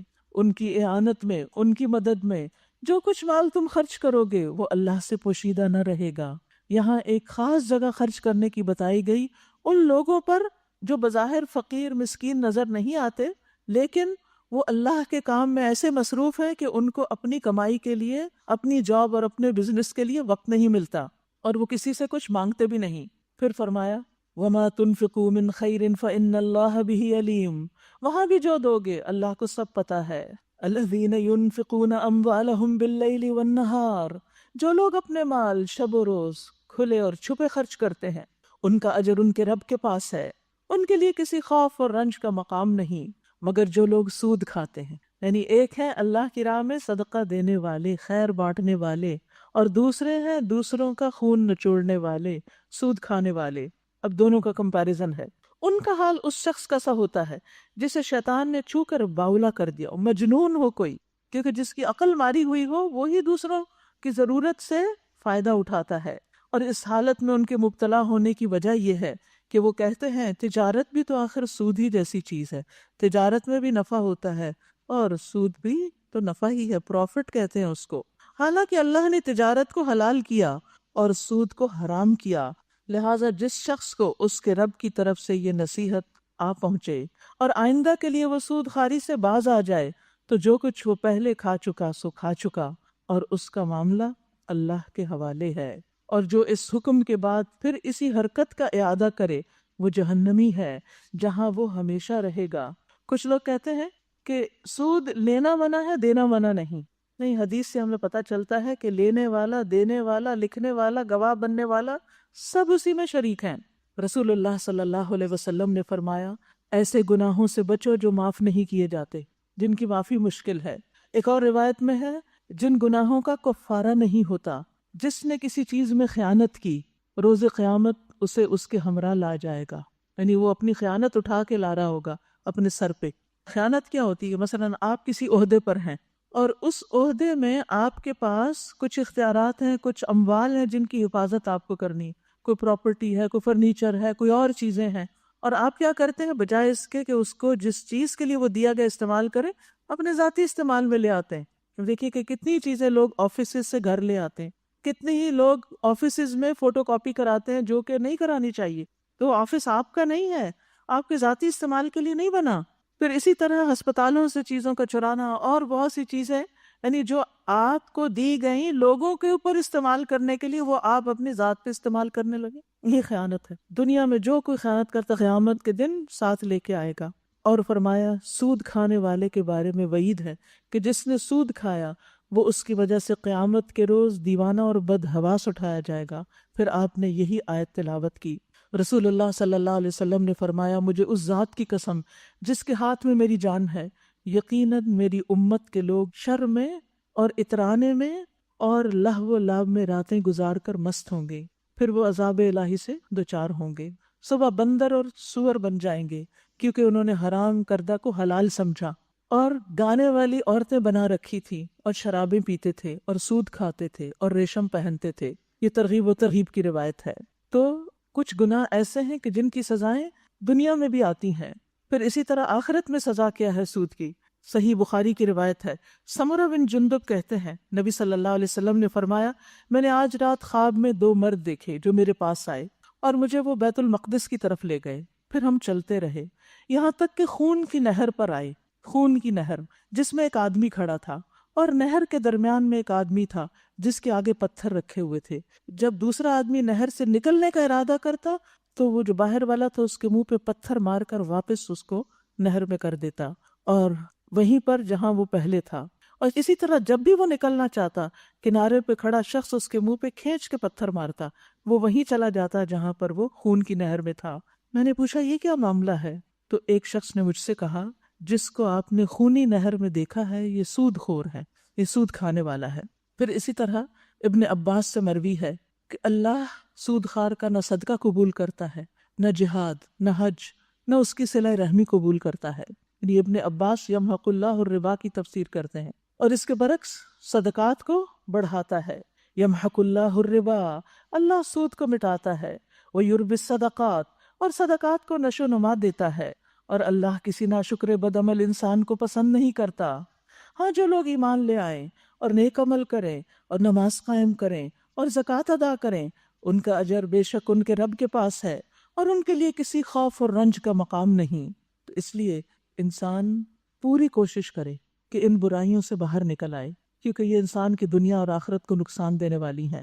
اس کے برعکس عمل صالح اجر عظیم کا باعث ہے۔ اے لوگو جو ایمان لائے ہو، اللہ سے ڈرو، جو کچھ تمہارا سود لوگوں پر باقی رہ گیا اسے چھوڑ دو، اگر واقعی تم ایمان لائے ہو۔ لیکن اگر تم نے ایسا نہ کیا تو آگاہ ہو جاؤ کہ اللہ اور اس کے رسول کی طرف سے تمہارے خلاف اعلان جنگ ہے۔ اب بھی توبہ کر لو، یعنی سود چھوڑ دو، تو تم اپنا اصل سرمایہ لینے کے حقدار ہو، نہ تم ظلم کرو، نہ تم پر ظلم کیا جائے۔ تمہارا قرض دار تنگ دست ہو تو ہاتھ کھلنے تک اسے مہلت دو، اور اگر تم صدقہ کر دو تو یہ تمہارے لیے زیادہ بہتر ہے اگر تم سمجھو۔ اس دن کی رسوائی اور مصیبت سے بچو جب کہ تم اللہ کی طرف واپس ہوگے، وہاں ہر شخص کو اس کی کمائی ہوئی نیکی کا پورا پورا بدلہ ملے گا، اور جو برائی اس نے کی ہوگی اس کا بھی بدلہ ملے گا۔ ما کسبت، اچھا برا جو بھی کیا، اور کسی پر ظلم نہ ہوگا۔ اے لوگو جو ایمان لائے ہو، جب کسی مقرر مدت کے لیے تم آپس میں قرض کا لین دین کرو تو اسے لکھ لیا کرو۔ فریقین کے درمیان انصاف کے ساتھ ایک شخص دستاویز تحریر کرے جسے اللہ نے لکھنے پڑھنے کی قابلیت بخشی ہو، اسے لکھنے سے انکار نہیں کرنا چاہیے۔ وہ لکھے اور املا وہ شخص کرائے جس پر حق آتا ہے، یعنی قرض لینے والا لکھوائے کہ کتنا لے رہا ہے، اور اسے اللہ اپنے رب سے ڈرنا چاہیے کہ جو معاملہ طے ہوا ہو اس میں کوئی کمی بیشی نہ ہو، یعنی کمی بیشی کرنے کا ارتکاب نہیں کرنا چاہیے۔ لیکن اگر قرض لینے والا خود نادان یا ضعیف ہو یا املا نہ کرا سکتا ہو تو اس کا ولی انصاف کے ساتھ املا کرائے، پھر اپنے مردوں میں سے 2 آدمیوں کی اس پر گواہی کرا لو۔ اگر 2 مرد نہ ہو تو 1 مرد اور 2 عورتیں ہوں، تاکہ ایک بھول جائے تو دوسری اسے یاد کرا دے۔ یہ گواہ ایسے لوگوں میں سے ہونے چاہیے جن کی گواہی تمہارے درمیان مقبول ہو۔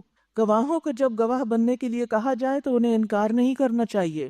معاملہ خواہ چھوٹا ہو یا بڑا، میعاد کی تعین کے ساتھ اس کی دستاویز لکھوانے میں تساہل نہ کرو۔ اللہ کے نزدیک یہ طریقہ تمہارے لیے زیادہ مبنی بر انصاف ہے۔ اس سے شہادت قائم ہونے میں زیادہ سہولت ہوتی ہے اور تمہارے شکوک و شبہات میں مبتلا ہونے کا امکان کم رہ جاتا ہے۔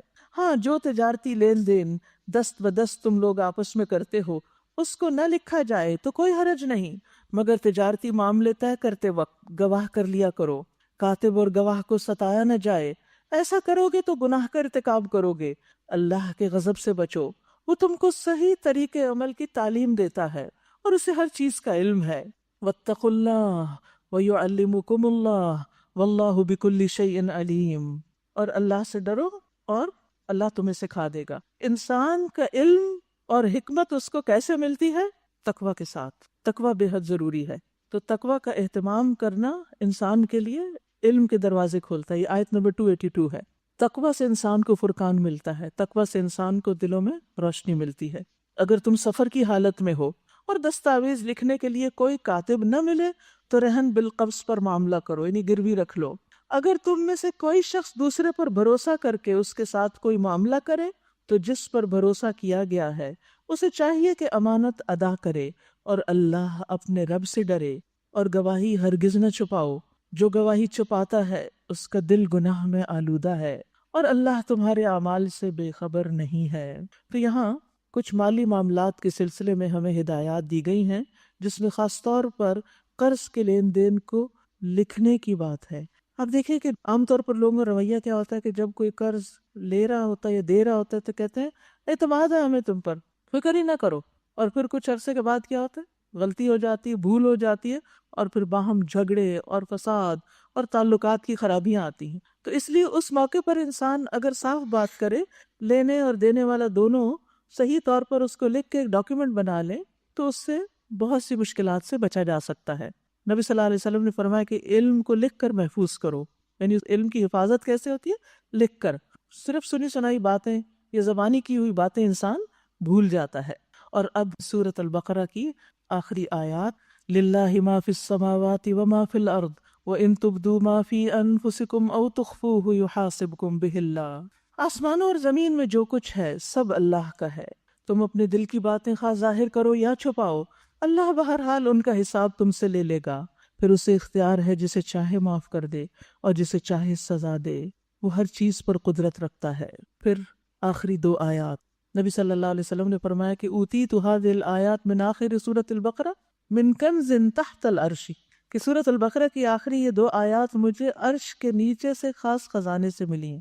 لم یؤتہن نبی قبلی، مجھ سے پہلے کسی نبی کو یہ نہیں ملی تھی۔ ان آیات کی بہت فضیلت ہے، ان کو یاد کر لینا چاہیے۔ اور آیت الکرسی کی طرح یہ آیات بھی جب رات کو انسان پڑھتا ہے بستر پر جا کر تو یہ اس کے لیے حفاظت کا ذریعہ بنتی ہے۔ آمن الرسول بما انزل الیہ من ربہ والمؤمنون کل آمن باللہ وملائکتہ وکتبہ ورسلہ لا نفرق بین احد من رسلہ وقالوا سمعنا واطعنا غفرانک ربنا والیک المصیر۔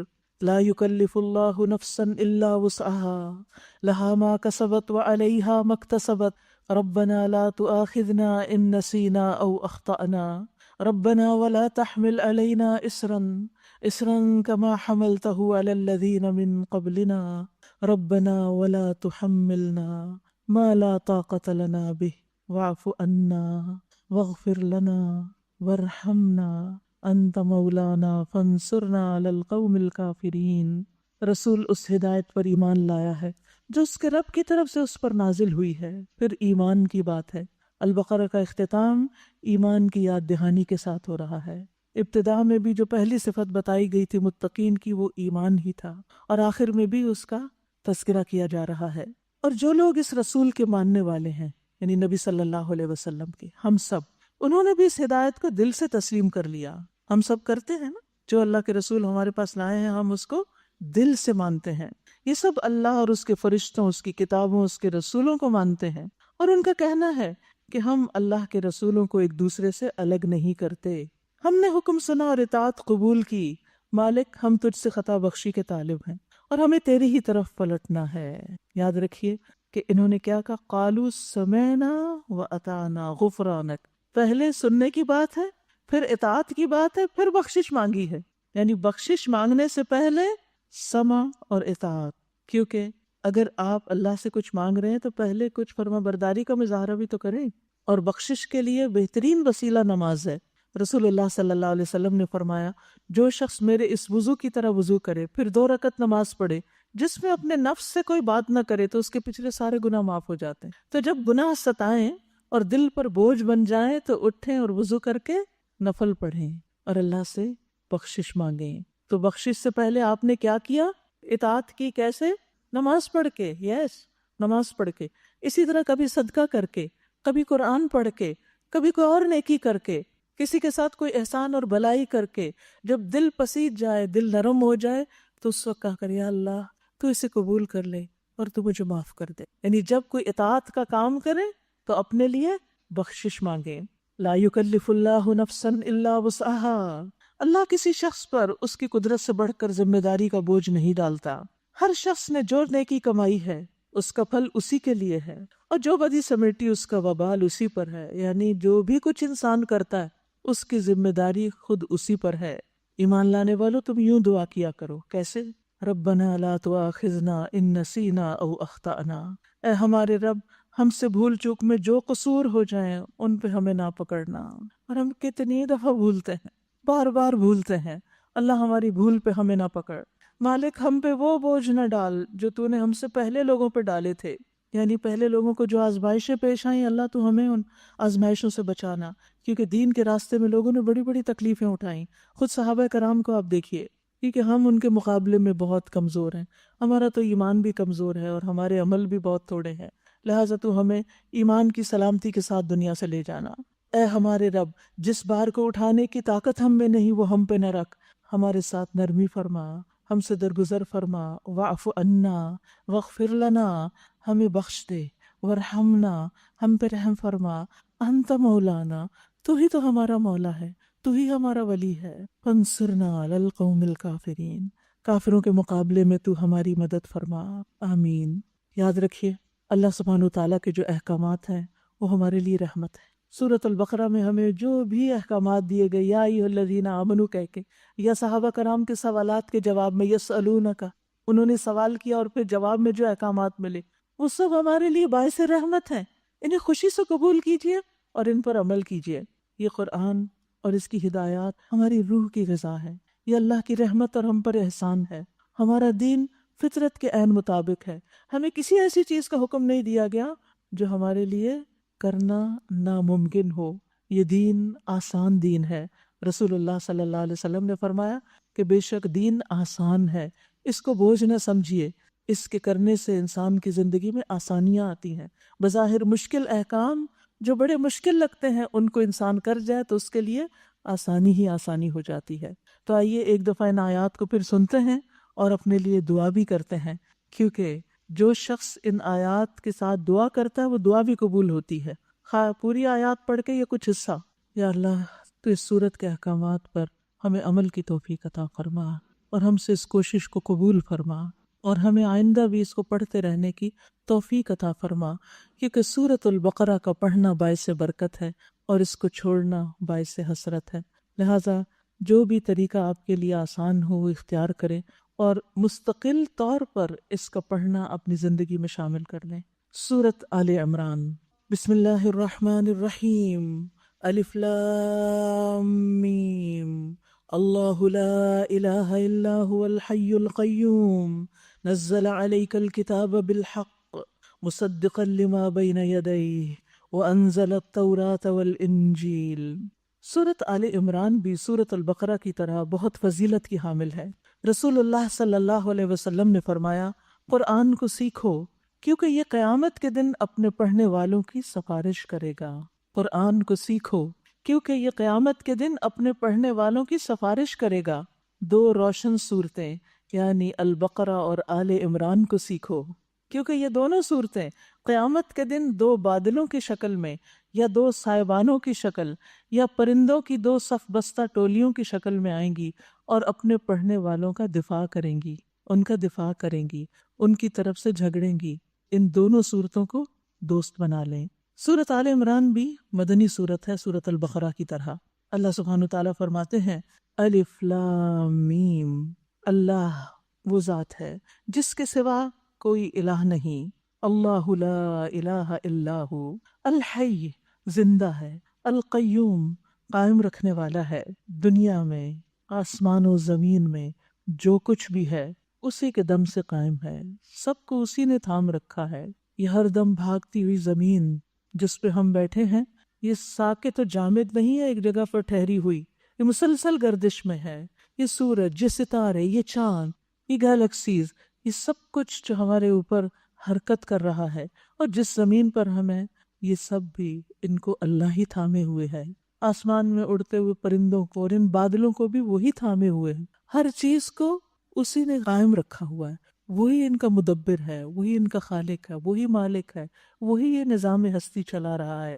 اسی نے تم پر یہ کتاب نازل کی ہے، یہ کتاب، یہ قرآن اللہ کی طرف سے آیا ہے، یہ کتاب حق لے کر آئی ہے اور ان کتابوں کی تصدیق کر رہی ہے جو پہلے سے آئی ہوئی تھیں۔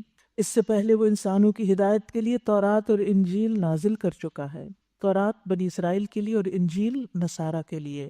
من قبل اس سے پہلے وہ کس لیے تھی؟ ہدی للناس لوگوں کی ہدایت کے لیے، وانزل الفرقان اور فرقان بھی اسی نے اتارا۔ اب جو لوگ انکار کرتے ہیں، کفر کرتے ہیں اللہ کی آیات کا، ان کے لیے سخت عذاب ہے اور اللہ زبردست ہے، انتقام لینے والا ہے۔ ان اللہ لا يخفى علیہ شیء فی الارض ولا فی السماء، زمین و آسمان کی کوئی چیز اللہ سے چھپی ہوئی نہیں، پوشیدہ نہیں۔ وہی تو ہے جو تمہاری ماؤں کے پیٹ میں تمہاری صورتیں جیسی چاہتا ہے بناتا ہے۔ ہم سب کی شکل اللہ کی مرضی کے مطابق، اللہ کی پسند کے مطابق بنی، لہذا کسی کی شکل پر اعتراض نہیں کرنا چاہیے اور کسی کی شکل کی وجہ سے اس کو حقیر نہیں سمجھنا چاہیے۔ یہ تقسیم بھی اللہ کی ہے، اس نے جیسا چاہا بنایا۔ اس زبردست حکمت والے کے سوا اور کوئی الہ نہیں، وہی ہے جس نے یہ کتاب تم پر نازل کی۔ اس میں دو طرح کی آیات ہیں، ایک محکمات جو کتاب کی اصل بنیاد ہے، اور دوسرے متشابہات۔ جن لوگوں کے دلوں میں ٹیڑھ ہے وہ فتنے کی تلاش میں ہمیشہ متشابہات ہی کے پیچھے پڑے رہتے ہیں اور ان کو معنی پہنانے کی کوشش کیا کرتے ہیں، حالانکہ ان کا حقیقی مفہوم اللہ کے سوا کوئی نہیں جانتا۔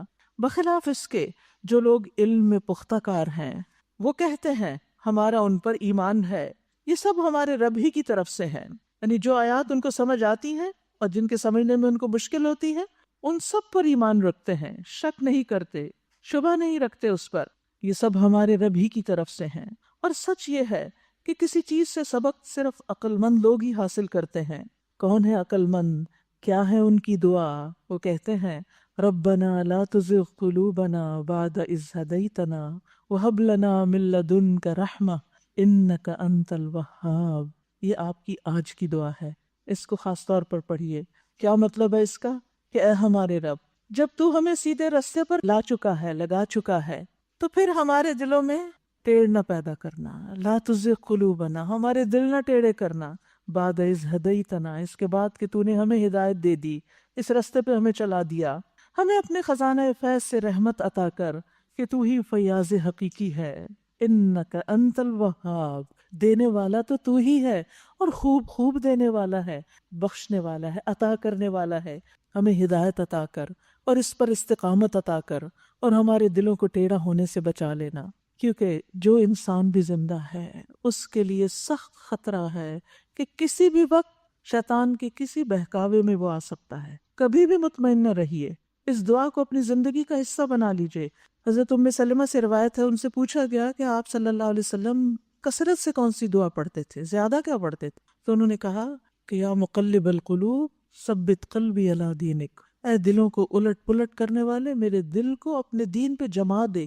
ہم سب کو بھی اس کی ضرورت ہے کہ اللہ اس دین پر راہ حق پر ہمارے دلوں کو قرار دے دے، ہمارے قدم جما دے کہ ہم اس راستے کو کبھی بھی نہ چھوڑیں۔ اب جب ہم آپ کی طرف آئے ہیں تو ہمارا اختتام بھی اسی پر ہو، ہم اس سے پھر کر کسی اور طرف نہ جائیں، کسی شیطان اور انسان کے بہکاوے میں نہ آئیں۔ اے ہمارے رب، تو یقیناً سب لوگوں کو ایک روز جمع کرنے والا ہے جس کے آنے میں کوئی شک ہی نہیں۔ تو ہرگز اپنے وعدے سے ٹلنے والا نہیں۔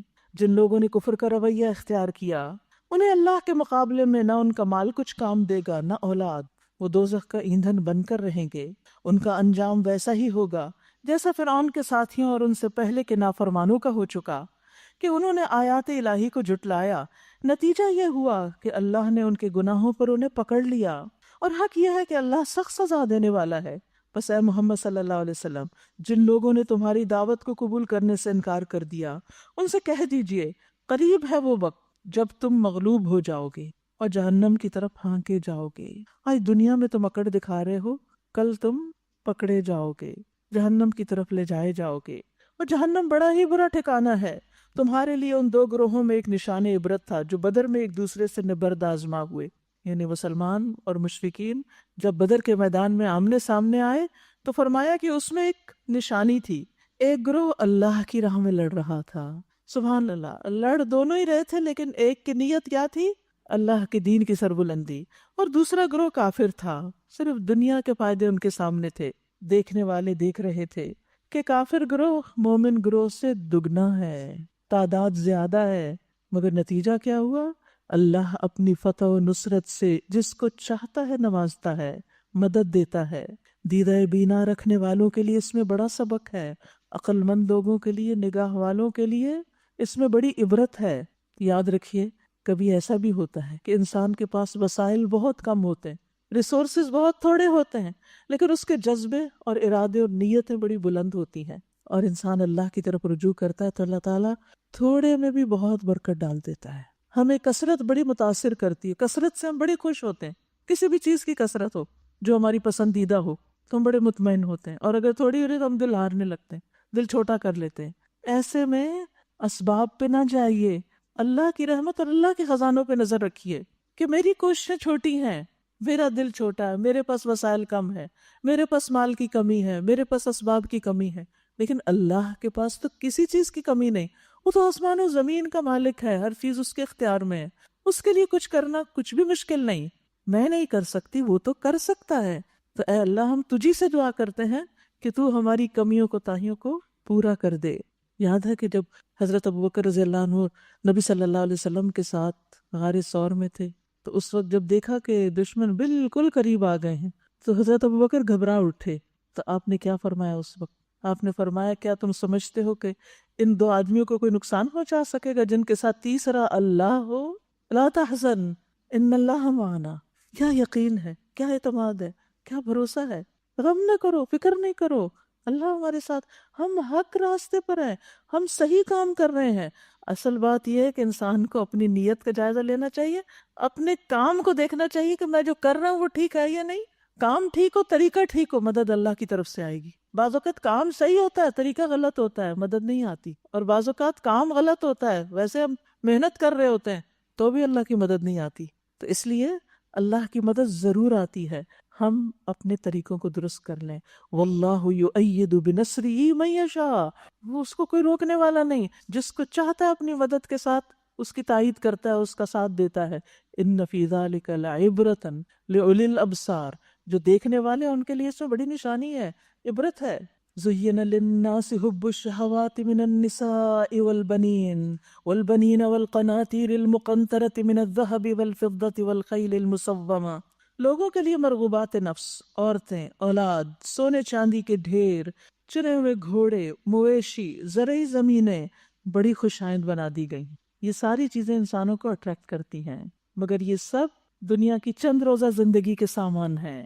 دنیا کی جتنی بھی چیزیں ہیں ان کے بارے میں دو نظریات ہیں عام طور پر لوگوں کے بیچ۔ کچھ کہتے ہیں سب کچھ چھوڑ دو، اور کچھ کہتے ہیں کہ ان میں سے ہر چیز کو حاصل کرو، اور وہ اس کے پیچھے لگے رہتے ہیں۔ اسلام کیا کہتا ہے؟ جائز طریقے سے حاصل کرو، ان سے جائز لطف اٹھاؤ، اور ان میں اللہ کا حق بھی رکھو۔ بندوں کو حق دو، صرف اپنے ہی لیے نہیں، سب کچھ سمیٹو۔ یہ چیزیں بری نہیں اگر ان سے خیر کے کام لیے جائیں، لیکن یہ یاد رہے مگر یہ سب دنیا کی چند روزہ زندگی کے سامان ہیں، حقیقت میں جو بہتر ٹھکانہ ہے وہ تو اللہ کے پاس ہے۔ کہو میں تمہیں بتاؤں کہ ان سے زیادہ اچھی چیز کیا ہے؟ جو لوگ تقوی کی روش اختیار کریں ان کے لیے ان کے رب کے پاس باغ ہیں جن کے نیچے نہریں بہتی ہوں گی۔ ان چیزوں میں کھو کر ان باغوں کو نہ بھولیں، وہاں انہیں ہمیشگی کی زندگی حاصل ہوگی، پاکیزہ بیویاں ان کی ساتھی ہوں گی اور اللہ کی رضا سے وہ سرفراز ہوں گے۔ اللہ اپنے بندوں کے رویے پہ گہری نظر رکھتا ہے کہ کون ان اسباب کو، ان چیزوں کو کیسے استعمال کر رہا ہے، فخر کے لیے، دکھاوے کے لیے، ناموری کے لیے، ریاکاری کے لیے، دوسروں پر روب جتانے کے لیے، یا پھر صحیح راستے پر استعمال کرنے کے لیے۔ یہ وہ لوگ ہیں جو کہتے ہیں مالک ہم ایمان لائے، ہماری خطاؤں سے درگزر فرما اور ہمیں آتش دوزخ سے بچا۔ یہ لوگ صبر کرنے والے ہیں اللہ کے احکامات اور اطاعت کے کاموں پر، تقدیر کے فیصلوں پر۔ وہ صادقین، سچے ہیں، جن کی نیتیں سچی ہیں، جن کے اعمال دل اور زبانیں مستقیم ہیں، اور وہ چھپے اور اعلانیہ سچے ہیں۔ والقانتین، اطاعت گزار ہیں، یعنی اللہ نے جو حکم دیا اس کی اطاعت کرنے والے ہیں۔ والمنفقین، خرچ کرنے والے ہیں، جہاں جہاں حکم ہے وہاں اپنے مال خرچ کرتے ہیں، صلہ رحمی اور قرابت داری میں، لوگوں کی ضرورتیں پوری کرنے میں، لوگوں کی غم گساری میں، تکلیفوں میں، اور اللہ کے دین کی خدمت میں۔ والمستغفرین بالاسحار، اور سحری کے وقت بخشش مانگنے والے ہیں، خاص طور پر صبح کے وقت۔ اب سحری آنے والی، سحریوں کے وقت اٹھیں گے تو استغفار کرنا نہ بھولیے۔ اللہ نے خود اس بات کی شہادت دی کہ اس کے سوا کوئی الہ نہیں، اور فرشتے اور سب اہل علم بھی راستی اور انصاف کے ساتھ اس پر گواہ ہیں کہ اس زبردست حکیم کے سوا فی الواقع کوئی الہ نہیں۔ اللہ کے نزدیک دین صرف اسلام ہے۔ اس دین سے ہٹ کر جو مختلف طریقے ان لوگوں نے اختیار کیے ہیں جنہیں کتاب دی گئی تھی، ان کے اس طرز عمل کی کوئی وجہ اس کے سوا نہ تھی کہ انہوں نے علم آنے کے بعد آپس میں ایک دوسرے پر زیادتی کرنے کے لیے ایسا کیا، محض ایک دوسرے پر زیادتی کے لیے اختلافات کیے۔ اور جو کوئی اللہ کے احکام اور ہدایات کی اطاعت سے انکار کر دے، اللہ کو اس سے حساب لیتے کچھ دیر نہیں لگتی۔ اب اگر یہ لوگ تم سے جھگڑا کریں تو ان سے کہیے میں نے اور میرے پیروکاروں نے تو اللہ کے آگے سر تسلیم خم کر دیا ہے۔ پھر اہل کتاب اور غیر اہل کتاب دونوں سے پوچھو کیا تم نے بھی اس کی اطاعت اور بندگی قبول کی؟ اگر کی تو وہ راہ راست پا گئے، اور اگر اس سے منہ موڑا تو تم پر صرف پیغام پہنچا دینے کی ذمہ داری ہے۔ آگے اللہ خود اپنے بندوں کے معاملات دیکھنے والا ہے۔ جو لوگ اللہ کے احکام و ہدایات ماننے سے انکار کرتے ہیں اور اس کے پیغمبروں کو ناحق قتل کرتے ہیں، اور ایسے لوگوں کی جان کے درپے ہو جاتے ہیں جو اللہ کی مخلوق میں سے عدل اور راستی کا حکم دینے کے لیے اٹھیں، تو ان کو دردناک سزا کی خوشخبری سنا دو۔ یعنی جو لوگوں کو دین کی طرف بلاتے ہیں، جو انہیں قتل کریں، انہیں مار ڈالیں، انہیں ستائیں، ان کے لیے سخت سزا ہے۔ یہ وہ لوگ ہیں جن کے اعمال دنیا اور آخرت دونوں میں ضائع ہو گئے، ان کا کوئی مددگار نہیں۔ تم نے دیکھا نہیں کہ جن لوگوں کو کتاب کے علم میں سے کچھ حصہ ملا ان کا حال کیا ہے؟ انہیں جب کتاب الہی کی طرف بلایا جاتا ہے تاکہ وہ ان کے درمیان فیصلہ کرے، تو ان میں سے ایک فریق اس سے پہلو تہی کرتا ہے اور اس فیصلے کی طرف آنے سے منہ پھیر جاتا ہے۔ ان کا یہ طرز عمل اس وجہ سے ہے کہ وہ کہتے ہیں آتش دوزخ تو ہمیں چھوئے گی بھی نہیں، اور دوزخ کی سزا اگر ہمیں ملے گی تو بس چند دن۔ ان کے خود ساختہ عقیدوں نے ان کو اپنے دین کے معاملے میں بڑی غلط فہمیوں میں رکھا ہے، دین کے معاملے میں انہیں بڑی غلط فہمیوں میں ڈال رکھا ہے۔ مگر کیا بنے گی ان پر جب ہم انہیں اس روز جمع کریں گے، یعنی قیامت کے دن جس کا آنا یقینی ہے۔ اس روز ہر شخص کو اس کی کمائی کا بدلہ پورا پورا دے دیا جائے گا اور کسی پر بھی ظلم نہ ہوگا۔ قل اللہم مالک الملک تؤتی الملک من تشاء وتنزع الملک ممن تشاء وتعز من تشاء وتذل من تشاء بیدک الخیر انک علی کل شیء قدیر۔ کہیے اے اللہ ملک کے مالک، تو جسے چاہے حکومت دے، جس سے چاہے چھین لے، جسے چاہے عزت بخشے، جسے چاہے ذلیل کر دے، بھلائی تیرے اختیار میں ہے۔ یعنی انسانوں کو جو کچھ بھی ملا ہے اور انسانوں کے جو مختلف درجات ہیں، بڑے یا چھوٹے، سب اللہ کے فیصلے ہیں۔ بے شک تو ہر چیز پر قادر ہے۔ رات کو دن میں پھراتا ہوا لے آتا ہے اور دن کو رات میں، بے جان میں سے جاندار کو نکالتا ہے، جاندار میں سے بے جان کو، اور جسے چاہتا ہے بے حساب رزق دیتا ہے۔ تو یہ تقسیم اللہ کی تقسیم ہے، جس کو چاہے فضیلت دے، جس کو چاہے اونچا کر دے، جس کو چاہے نیچا کر دے۔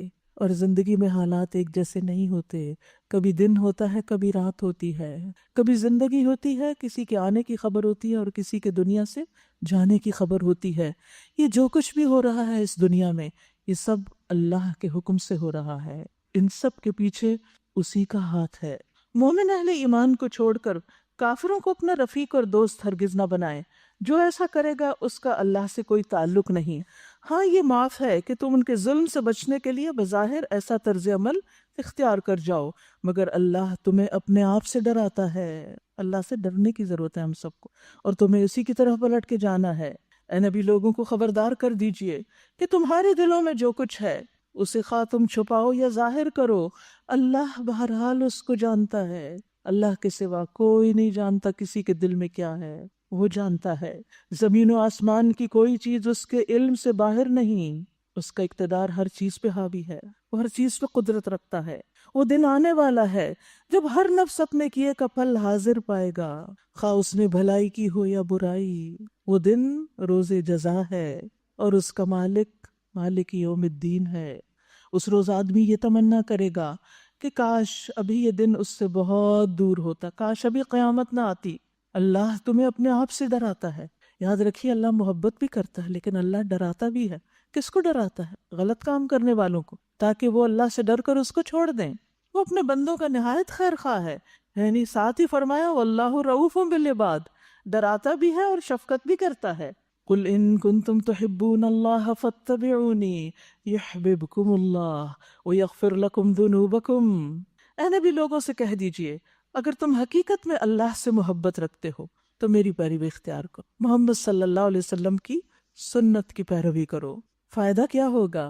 سنت کی پیروی کرو گے، نبی کا اتباع کرو گے تو اللہ تم سے محبت کرے گا۔ سبحان اللہ۔ ہم چاہتے ہیں نا اللہ ہم پر مہربان و شفیق ہو، تو طریقہ کیا ہے اس کی محبت حاصل کرنے کا؟ محمد الرسول اللہ صلی اللہ علیہ وسلم کی پیروی، آپ کی سنت کی پیروی، اور تمہاری خطاؤں سے درگزر کرے گا۔ وہ بڑا معاف کرنے والا اور رحیم ہے۔ ان سے کہو اللہ اور رسول کی اطاعت قبول کر لو، پھر اگر وہ تمہاری یہ دعوت قبول نہ کریں تو یقیناً یہ ممکن نہیں کہ اللہ ایسے لوگوں سے محبت کرے جو اس کی اور اس کے رسول کی اطاعت سے انکار کرتے ہوں۔ ان اللہ اصطفیٰ آدم، بے شک اللہ نے آدم علیہ السلام کو چن لیا، وَنُوحًا وَآلَ إِبْرَاهِيمَ وَآلَ عِمْرَانَ عَلَى الْعَالَمِينَ، اور نوح علیہ السلام کو اور آل ابراہیم اور آل عمران کو سارے جہان والوں پر۔ یہ سب ایک سلسلے کے لوگ تھے جو ایک دوسرے کی نسل سے پیدا ہوئے۔ اللہ سب کچھ سنتا اور جانتا ہے۔ وہ اس وقت سن رہا تھا جب عمران کی بیوی کہہ رہی تھی کہ میرے پروردگار، میرے اس بچے کو جو میرے پیٹ میں ہے میں تیری نظر کرتی ہوں، وہ تیرے ہی کام کے لیے وقف ہوگا۔ ایک عورت کو سب سے زیادہ محبوب کیا چیز ہوتی ہے؟ اولاد۔ اور اللہ سبحانہ وتعالیٰ کے لیے انسان کیا دینا چاہتا ہے؟ محبوب ترین چیز۔ کیوں؟ کیونکہ وہ اللہ سے محبت کرتا ہے۔ ہر ایک دعویٰ کرتا ہے نا میں اللہ سے محبت کرتا ہوں، تو محبت کی تصدیق کیسے ہوگی؟ اللہ کو محبوب چیز دے کر۔ لیکن ہم تو اپنی اولاد کو کس کے لیے وقف کیے ہوئے ہیں، کس میں لگائے ہوئے ہیں، کس کے لیے دوڑا رہے ہیں، ان کی کس چیز کی فکر کر رہے ہیں؟ صرف دنیا کی۔ لیکن یہ ایک خاتون جس کو اللہ نے قرآن میں بطور مثال ہمارے سامنے رکھا کہ اس نے اپنے پیٹ کے بچے کو کہا کہ یہ دین کے کام کے لیے وقف ہوگا، اور کہتی ہے فتقبل منی، اللہ مجھ سے قبول کر لے، تو سننے والا جاننے والا ہے۔ پھر جب وہ بچی اس کے ہاں پیدا ہوئی تو اس نے کہا مالک میرے ہاں تو لڑکی پیدا ہو گئی، حالانکہ جو کچھ اس نے جنا تھا اللہ کو اس کی خبر تھی، اور لڑکا لڑکی کی طرح نہیں ہوتا، یعنی یہاں جو کام لڑکی کرے گی وہ لڑکا نہیں کر سکتا۔ خیر، میں نے اس کا نام مریم رکھ دیا ہے، اور میں اسے اور اس کی آئندہ نسل کو شیطان مردود کے فتنے سے تیری پناہ میں دیتی ہوں۔ آخر کار اس کے رب نے اس لڑکی کو بخوشی قبول فرما لیا، لڑکی کو قبول کر لیا، اسے بڑی اچھی لڑکی بنا کر اٹھایا، خاص تربیت کی اس کی، اور زکریا کو اس کا سرپرست بنا دیا۔ زکریا جب کبھی اس کے پاس محراب میں جاتے تو اس کے پاس کچھ نہ کچھ کھانے پینے کا سامان پاتے، پوچھتے مریم یہ تیرے پاس کہاں سے آیا ہے؟ اب آپ دیکھیے اللہ کی راہ میں جس اولاد کو وقف کیا، اللہ اس کے رزق کا کیسا کیسا بندوبست کرتا ہے، اس کو وہ کھلا رہا ہے جو عام لوگوں کو بھی نصیب نہیں۔ وہ جواب دیتی اللہ کے پاس سے آیا ہے، اللہ جسے چاہتا ہے بے حساب دیتا ہے۔ یہ حال دیکھ کر زکریا نے اپنے رب کو پکارا، پروردگار، اے میرے رب، اپنی قدرت سے مجھے نیک اولاد عطا کر۔ تو ہی دعا سننے والا ہے۔ جواب میں فرشتوں نے آواز دی جبکہ وہ محراب میں کھڑے نماز پڑھ رہے تھے کہ اللہ تجھے یحییٰ کی خوشخبری دیتا ہے، وہ اللہ کی طرف سے ایک فرمان کی تصدیق کرنے والا بن کر آئے گا، اس میں سرداری اور بزرگی کی شان ہوگی، کمال درجے کا ضابط ہوگا، نبوت سے سرفراز ہوگا، صالحین میں شمار کیا جائے گا۔ خوشخبریوں پر خوشخبریاں، کہ صرف بیٹا نہیں، ایسی شان والا بیٹا کہ جس میں یہ ساری صفات ہوں گی۔ زکریا نے کہا اے میرے رب، بھلا میرے ہاں لڑکا کہاں سے ہوگا؟ میں تو بہت بوڑھا ہو چکا ہوں اور میری بیوی بھی بانجھ ہے، یعنی دونوں طرف مسئلہ ہے۔ جواب ملا ایسا ہی ہوگا، اللہ جو چاہتا ہے کرتا ہے، اللہ کے خزانوں میں سب کچھ ہے۔ عرض کیا مالک پھر میرے لیے کوئی نشانی مقرر کر دیجئے۔ کہا نشانی یہ ہے کہ تم 3 دن تک لوگوں سے اشارے کے سوا کوئی بات چیت نہ کر سکو گے۔ اس دوران میں اپنے رب کو بہت یاد کرنا اور صبح و شام اس کی تسبیح کرتے رہنا، یعنی جب اللہ تمہاری دعا قبول کرے تو پھر اللہ ہی کی تعریف کرو۔ پھر وہ وقت آیا جب مریم سے فرشتوں نے آ کر کہا اے مریم، اللہ نے تجھے برگزیدہ کیا اور پاکیزگی عطا کی اور تمام دنیا کی عورتوں پر تجھ کو ترجیح دے کر اپنی خدمت کے لیے چن لیا۔ اللہ نے اس بچی کو قبول کر لیا اپنے دین کی خدمت کے لیے۔ اے مریم، اپنے رب کی تابع فرمان بن کر رہ اور اس کے آگے سر بسجود ہو، یعنی سجدہ کرو، اور جو بندے اس کے حضور جھکنے والے ہیں ان کے ساتھ تم بھی جھک جاؤ۔ اے محمد صلی اللہ علیہ وسلم، یہ غیب کی خبریں ہیں جو ہم آپ کو وحی کے ذریعے بتا رہے ہیں، ورنہ آپ اس وقت وہاں موجود نہ تھے جب ہیکل کے خادم یہ فیصلہ کرنے کے لیے کہ مریم کا سرپرست کون ہو اپنے اپنے قلم پھینک رہے تھے، یعنی قرعہ اندازی کر رہے تھے۔ اصل میں جب پہلے ان کی والدہ نے جا کر کہا کہ اس بچی کو میں وقف کر رہی ہوں تو اسے اپنے گھر میں نہیں، یہاں ہیکل میں رکھنا ہے، یعنی اس خاص عبادت خانے میں، تو اس کے جو منتظمین تھے یعنی اس عبادت خانے کے، انہوں نے انکار کر دیا۔ پھر جب انہوں نے اپنی کچھ خوابوں کا ذکر کیا تو اس پر پھر وہ سب یہ چاہنے لگے کہ یہ سعادت ہمارے حصے میں آئے، تو اس لیے وہ قرعہ اندازی کر رہے تھے، اور آپ اس وقت بھی حاضر نہ تھے جب ان کے درمیان جھگڑا ہو رہا تھا۔ اس سے بھی پتہ چلتا ہے کہ نبی صلی اللہ علیہ وسلم ہر جگہ حاضر نہیں ہوتے۔ اور جب فرشتوں نے کہا اے مریم، اللہ تجھے اپنے ایک فرمان کی خوشخبری دیتا ہے، اس کا نام مسیح عیسیٰ ابن مریم ہوگا، دنیا اور آخرت میں معزز ہوگا، اللہ کے مقرب بندوں میں شمار کیا جائے گا، لوگوں سے گہوارے میں بھی کلام کرے گا اور بڑی عمر کو پہنچ گا، اور وہ ایک مرد صالح ہوگا۔ سبحان اللہ۔ عیسیٰ علیہ السلام کی پیدائش کی خوشخبری کس کو دی جا رہی ہے؟ مریم علیہ السلام کو۔ اور یہ سلسلہ پیچھے سے شروع ہوا، ایک عورت کی قربانی سے، ایک عورت کی سچی خواہش سے کہ اس کی اولاد دین کے لیے وقف ہو۔ اللہ نے کیسے قبول کیا؟ یہ سن کر مریم بولی اے اللہ، اے میرے رب، میرے ہاں بچہ کہاں سے ہوگا؟ مجھے تو کسی شخص نے ہاتھ تک نہیں لگایا۔ جواب ملا ایسا ہی ہوگا، اللہ جو چاہتا ہے کرتا ہے۔ جب وہ کسی کام کے کرنے کا فیصلہ فرماتا ہے تو بس کہتا ہے کہ ہو جا، اور وہ ہو جاتا ہے، کن فیکون، اور بس یہ ہے اللہ کا اختیار بے مثال۔ اور اللہ اسے کتاب اور حکمت کی تعلیم دے گا، تورات اور انجیل کا علم سکھائے گا، اور بنی اسرائیل کی طرف اپنا رسول مقرر کرے گا۔ یاد رکھیے عیسیٰ علیہ السلام بنی اسرائیل کی طرف بھیجے گئے تھے۔ کچھ لوگ کہتے ہیں نا کہ وہ دوبارہ دنیا میں آئیں گے تو پھر کیا وہ رسول اللہ صلی اللہ علیہ وسلم خاتم النبیین ہے؟ جی بالکل، اس لیے کہ عیسیٰ علیہ السلام کی بعثت پہلے ہوئی اور بنی اسرائیل کی طرف ہوئی، اس سے آپ کے ختم نبوت پر کوئی اثر نہیں پڑتا۔ اور جب وہ بحیثیت رسول بنی اسرائیل کے پاس آئے تو انہوں نے کہا میں تمہارے رب کی طرف سے تمہارے پاس نشانی لے کر آیا ہوں، میں تمہارے سامنے مٹی سے پرندے کی صورت کا ایک مجسمہ بناتا ہوں اور اس میں پھونک مارتا ہوں، وہ اللہ کے حکم سے پرندہ بن جاتا ہے۔ میں اللہ کے حکم سے مادرزاد اندھے اور کوڑھی کو اچھا کرتا ہوں اور مردے کو زندہ کرتا ہوں۔ میں تمہیں بتاتا ہوں تم کیا کھاتے ہو اور کیا اپنے گھروں میں ذخیرہ کر کے رکھتے ہو، اس میں تمہارے لیے کافی نشانی ہے اگر تم ایمان لانے والے ہو۔ اور میں اس تعلیم اور ہدایت کی تصدیق کرنے والا بن کر آیا ہوں جو تورات میں سے اس وقت میرے زمانے میں موجود ہے، اور اس لیے آیا ہوں کہ تمہارے لیے بعض ان چیزوں کو حلال کر دوں جو تم پر حرام کر دی گئی۔ دیکھو میں تمہارے رب کی طرف سے تمہارے پاس نشانی لے کر آیا ہوں، لہٰذا اللہ سے ڈرو اور میری اطاعت کرو۔ اب آپ دیکھیے بنی اسرائیل تو خود کیا تھے؟ ایک مسلمان قوم تھے اپنے وقت کی، لیکن ان کا دین، ایمان، ان کے عقائد، ان کی اطاعت اور عمل، وہ سب کا سب بگاڑ کا شکار ہو گیا تھا۔ تو عیسیٰ علیہ السلام نشانیاں لے کر ان کے پاس آئے اور انہیں ہر طرح سے سمجھا رہے ہیں کہ تم اللہ کا تقوی اختیار کرو اور میری بات مانو۔ ان اللہ ربی و ربکم، بے شک اللہ ہی میرا رب اور تمہارا رب ہے، یعنی میں رب نہیں، میں الہ نہیں، میرا رب تو اللہ ہے۔ فاعبدوہ، تم سب اسی کی عبادت کرو۔ ھذا صراط مستقیم، یہ سیدھا راستہ ہے۔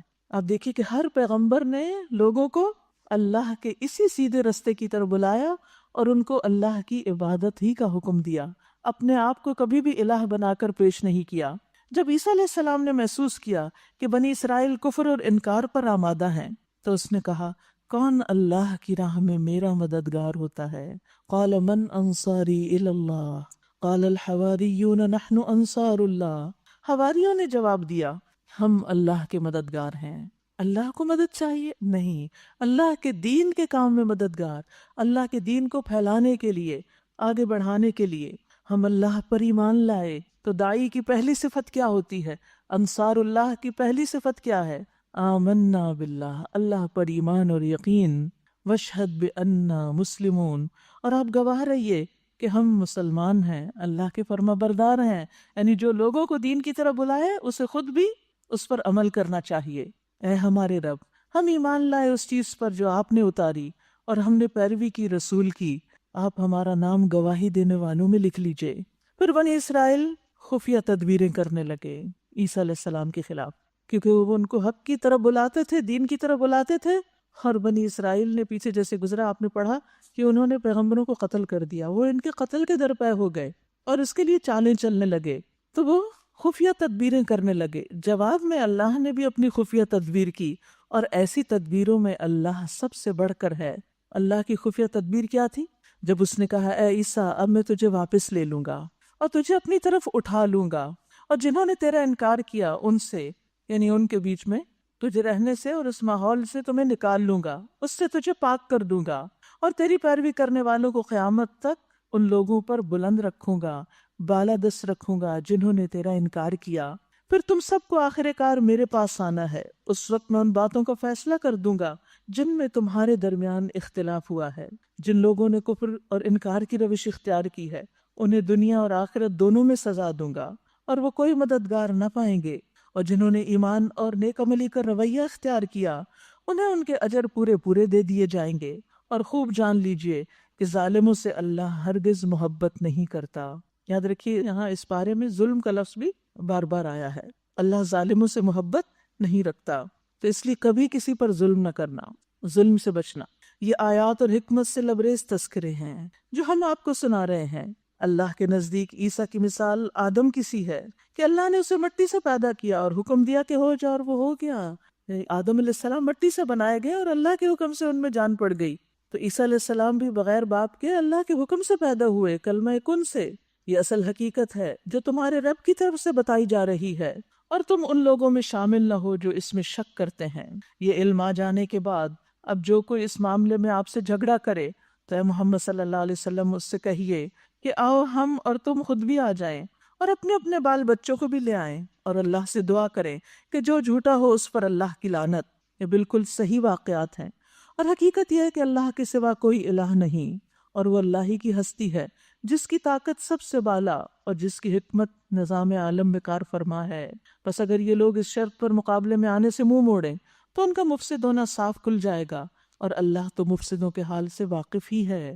قل یا اہل الکتاب، کہہ دیجئے اے اہل کتاب، آؤ ایک ایسی بات کی طرف جو ہمارے اور تمہارے درمیان یکساں ہے۔ یہاں اہل کتاب سے مراد نصارہ ہیں، عیسائی ہیں۔ ان آیات کے پس منظر میں یہ بات یاد رہے کہ نبی صلی اللہ علیہ وسلم کے پاس 9 ہجری میں نجران سے، جو کہ عیسائیوں کا علاقہ ہے، وہاں سے ایک وفد آیا تھا۔ آپ نے ان کے سامنے عیسیٰ علیہ السلام کے بارے میں جو صحیح تعلیمات ہیں وہ رکھی، اور ان کے تمام شکوک و شبہات اور ان کے غلط عقائد کو ان پر واضح کیا، لیکن وہ ماننے کو تیار نہ ہوئے۔ تو اس پر انہیں کہا گیا کہ ٹھیک ہے، اگر تم نہیں مانتے تو آؤ پھر مباہلہ کریں۔ اور اللہ تعالیٰ ایسے لوگوں کو پھر ہدایت بھی نہیں دیتا، کیونکہ اللہ کس کو ہدایت دیتا ہے؟ جو ہدایت چاہتے ہیں۔ اللہ اپنے دوستوں کو ہدایت دیتا ہے۔ تو یہاں پر اہل کتاب یعنی ان نصارہ سے کہا جا رہا ہے، ان کو اسلام کی دعوت دی جا رہی۔ یاد رکھیے سورۃ البقرہ میں کس سے خطاب تھا؟ یہود سے، اور یہاں پر نصارہ سے۔ آؤ ایک کلمے کی طرف، ایک بات کی طرف جو ہمارے اور تمہارے درمیان ایک ہی ہے۔ وہ کیا ہے؟ اللہ نعبد الا اللہ، کہ ہم اللہ کے سوا کسی کی بندگی نہ کریں اور اس کے ساتھ کسی کو شریک نہ ٹھہرائیں، اور ہم میں سے کوئی اللہ کے سوا کسی کو اپنا رب نہ بنائے۔ اس دعوت کو قبول کرنے سے اگر وہ منہ موڑیں تو صاف کہہ دو کہ گواہ رہو ہم تو مسلم ہیں، بِأَنَّا مُسْلِمُونَ۔ اے اہل کتاب، تم ابراہیم کے بارے میں ہم سے کیوں جھگڑا کرتے ہو؟ حالانکہ تورات اور انجیل تو ابراہیم کے بعد ہی نازل ہوئی ہیں، پھر کیا تم اتنی بات نہیں سمجھتے؟ جھگڑا کیا تھا؟ یہود کہتے تھے کہ وہ یہودی تھے، عیسائی کہتے تھے کہ وہ عیسائی تھے، حالانکہ ابراہیم علیہ السلام تو ان فرقوں کے وجود میں آنے سے پہلے دنیا میں آئے تھے۔ تم لوگ جن چیزوں کا علم رکھتے ہو ان میں تو خوب بحثیں کر چکے، اب ان معاملات میں کیوں بحث کرنے چلے ہو جس کا تمہارے پاس کچھ بھی علم نہیں؟ اللہ جانتا ہے، تم نہیں جانتے۔ ما کان ابراہیم یہودیا ولا نصرانیا ولکن کان حنیفا مسلما۔ ابراہیم نہ یہودی تھے نہ عیسائی، بلکہ وہ تو ایک یکسو مسلمان تھے، کسی فرقے سے ان کا کوئی تعلق نہیں تھا۔ وہ اپنے آپ کو کیا کہتے تھے؟ مسلم، اور وہ ہرگز مشرکوں میں سے نہ تھے۔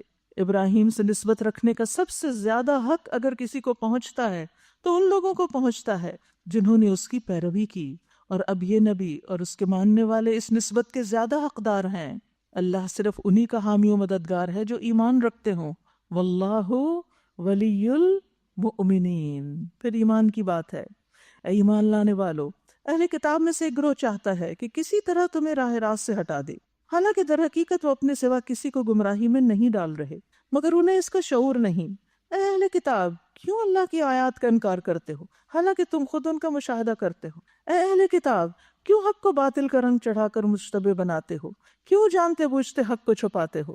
اہل کتاب میں سے ایک گروہ کہتا ہے کہ اس نبی کے ماننے والوں پر جو کچھ نازل ہوا ہے اس پر صبح ایمان لاؤ، شام کو اس سے انکار کر دو، شاید اس طریقے سے یہ لوگ اپنے ایمان سے پھر جائیں کہ شام کو کہو ہم نے دیکھ لیا یہ دین کچھ نہیں ہے اس میں، تو دوسرے لوگ بھی پھر اس دین کو برا بھلا کہیں گے اور اس کو چھوڑ دیں گے۔ نیز یہ لوگ آپس میں کہتے ہیں کہ اپنے مذہب والے کے سوا کسی کی بات نہ مانو۔ اے نبی ان سے کہہ دیجئے کہ اصل میں ہدایت تو اللہ کی ہدایت ہے، اور یہ اسی کی دین ہے کہ کسی کو وہی کچھ دے دیا جائے جو کبھی تمہیں دیا گیا، یا یہ کہ دوسروں کو تمہارے رب کے حضور پیش کرنے کے لیے تمہارے خلاف قوی حجت مل جائے۔ اے نبی ان سے کہہ دیجئے کہ فضل اور شرف اللہ کے اختیار میں ہے، جسے چاہے عطا فرمائے، وہ وسیع النظر ہے اور سب کچھ جانتا ہے، اپنی رحمت کے لیے جس کو چاہتا ہے مخصوص کرتا ہے، اور اس کا فضل بہت بڑا ہے۔ تو ہمیں کیا مانگنا چاہیے؟ اللہ کا فضل۔ اہل کتاب میں کوئی تو ایسا ہے کہ اگر تم اس پر اعتماد کر کے مال و دولت کا ایک ڈھیر بھی اسے دے دو تو وہ تمہیں واپس لوٹا دے گا، اور کسی کا حال یہ ہے کہ اگر تم ایک دینار کے معاملے میں بھی اس پر بھروسہ کرو تو وہ ادا نہ کرے گا، الا یہ کہ تم اس کے سر پہ سوار ہو جاؤ۔ تو یاد رکھیے کہ بحیثیت پوری قوم کے کسی کو بدنام نہیں کرنا چاہیے۔ ہر قوم، ہر گروہ، ہر خاندان میں اچھے برے، ہر جگہ، ہر شہر علاقے میں اچھے برے ہر طرح کے لوگ ہوتے ہیں۔ ان کی اخلاقی حالت کا سبب یہ ہے کہ وہ کہتے ہیں کہ امیوں یعنی غیر یہودی لوگوں کے معاملے میں ہم پہ کوئی مواخذہ نہیں، اور یہ بات وہ محض جھوٹ گھڑ کر اللہ کی طرف منسوب کرتے ہیں، حالانکہ انہیں معلوم ہے کہ اللہ نے ایسی کوئی بات نہیں فرمائی۔ آخر کیوں ان سے باس پرس نہ ہوگی؟ جو بھی اپنے عہد کو پورا کرے گا اور برائی سے بچ کر رہے گا وہ اللہ کا محبوب بنے گا، کیونکہ پرہیزگار لوگ اللہ کو پسند ہیں۔ رہے وہ لوگ جو اللہ کے عہد اور اپنی قسموں کو تھوڑی قیمت پہ بیچ ڈالتے ہیں، پھر عہد کی بات ہو رہی ہے تو ان کے لیے آخرت میں کوئی حصہ نہیں۔ اللہ قیامت کے روز ان سے بات نہ کرے گا، نہ ان کی طرف دیکھے گا، نہ انہیں پاک کرے گا، بلکہ ان کے لیے تو سخت دردناک سزا ہے۔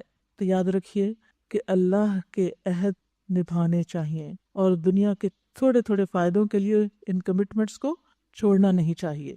ان میں کچھ لوگ ایسے ہیں جو کتاب پڑھتے ہوئے اس طرح زبان کو الٹ پھیر کرتے ہیں کہ تم سمجھو وہ جو کچھ پڑھ رہے ہیں وہ کتاب ہی کی عبارت ہے، حالانکہ وہ کتاب کی عبارت نہیں ہے۔ وہ کہتے ہیں جو کچھ ہم پڑھ رہے ہیں یہ اللہ کی طرف سے ہے، حالانکہ وہ اللہ کی طرف سے نہیں ہوتا۔ وہ جان بوجھ کر جھوٹ بات اللہ کی طرف منسوب کرتے ہیں۔ کسی انسان کا یہ کام نہیں کہ اللہ تو اس کو کتاب اور حکم اور نبوت عطا فرمائے اور وہ لوگوں سے کہے کہ اللہ کی بجائے میرے بندے بن جاؤ، اللہ کی بجائے میرے بندے بن جاؤ، یعنی لوگوں کو اللہ سے پھیرے اور اپنی طرف مائل کرے۔ یہ عام طور پہ ہم بنی اسرائیل کے کانٹیکسٹ میں پڑھتے ہیں تو ہم سمجھتے ہیں کہ وہ ایسا کرتے تھے۔ ہم سب کو بھی اپنی نیتوں کا جائزہ لینا چاہیے کہ جب ہم کسی کو دین سکھا رہے ہوں تو ہماری کہیں چھپی ہوئی بھی یہ نیت نہ ہو کہ یہ لوگ میرے گرویدہ ہو جائیں، میرے فین بن جائیں، یا مجھے چاہیں، یا ہر بات میری ہی مانیں۔ نہیں، لوگوں کو ہمیشہ اللہ سے جوڑیں، لوگوں کو خود سے نہیں ڈرائیں، اللہ سے ڈرائیں۔ لوگوں کے دل میں اپنی محبت نہیں، اللہ کی محبت ڈالیں، کیونکہ یہ انسان کی بہت بڑی ویکنس ہوتی ہے کہ وہ چاہتا ہے کہ ہر چیز میری ہی طرف رجوع کرے اور میری ہی بن جائے، میری ہو جائے۔ یہ اس کی ہرس ہوتی ہے، وہ اپنا نام پیدا کرنا چاہتا ہے، یہ اپنا سکہ منوانا چاہتا ہے، کہ یہ چیزیں انسان کے لیے بہت خطرناک ہوتی ہیں۔ وہ تو یہی کہے گا کہ سچے ربانی بنو، سچے ربانی بنو۔ ربانی کون ہوتا ہے؟ وہ عالم جو اپنے علم پر عمل کرتا ہو، عالم حقیقی، باعمل عالم۔ اور عالم کی ذمہ داری کیا ہوتی ہے؟ وہ لوگوں کی اصلاح کا کام کرتا ہے۔ ربانی کیوں بنا؟ جیسا کہ اس کتاب کی تعلیم کا تقاضا ہے، تو ہم سب کو بھی کیا بننا ہے؟ ربانی، کیونکہ ہم کتاب پڑھتے پڑھاتے ہیں۔ وہ تم سے ہرگز یہ نہ کہے گا کہ فرشتوں کو یا پیغمبروں کو اپنا رب بناؤ۔ کیا یہ ممکن ہے کہ ایک نبی تمہیں کفر کا حکم دے جبکہ تم مسلم ہو؟ کیونکہ بنی اسرائیل نے اور یہود و نصارہ نے کچھ چیزیں خود گھڑ کے اپنے پیغمبروں کی طرف منسوب کر دی تھی، حالانکہ وہ پیغمبروں کی تعلیم نہ تھی۔ یاد کرو، اللہ نے پیغمبروں سے عہد لیا، آج ہم نے تمہیں کتاب اور حکمت اور دانش سے نوازا، کل اگر کوئی دوسرا رسول تمہارے پاس اسی تعلیم کی تصدیق کرتا ہوا آئے جو پہلے سے تمہارے پاس موجود ہے تو تمہیں اس پر ایمان لانا ہوگا اور اس کی مدد کرنی ہوگی۔ یہ ارشاد فرما کر اللہ نے پوچھا، کیا تم اس کا اقرار کرتے ہو اور اس پر میری طرف سے عہد کی بھاری ذمہ داری اٹھاتے ہو؟ پھر عہد کی بات ہے، انہوں نے کہا ہم اقرار کرتے ہیں۔ اللہ نے فرمایا اچھا تو گواہ رہو اور میں بھی تمہارے ساتھ گواہ ہوں۔ اس کے بعد جو اپنے عہد سے پھر جائے وہی فاسق ہے۔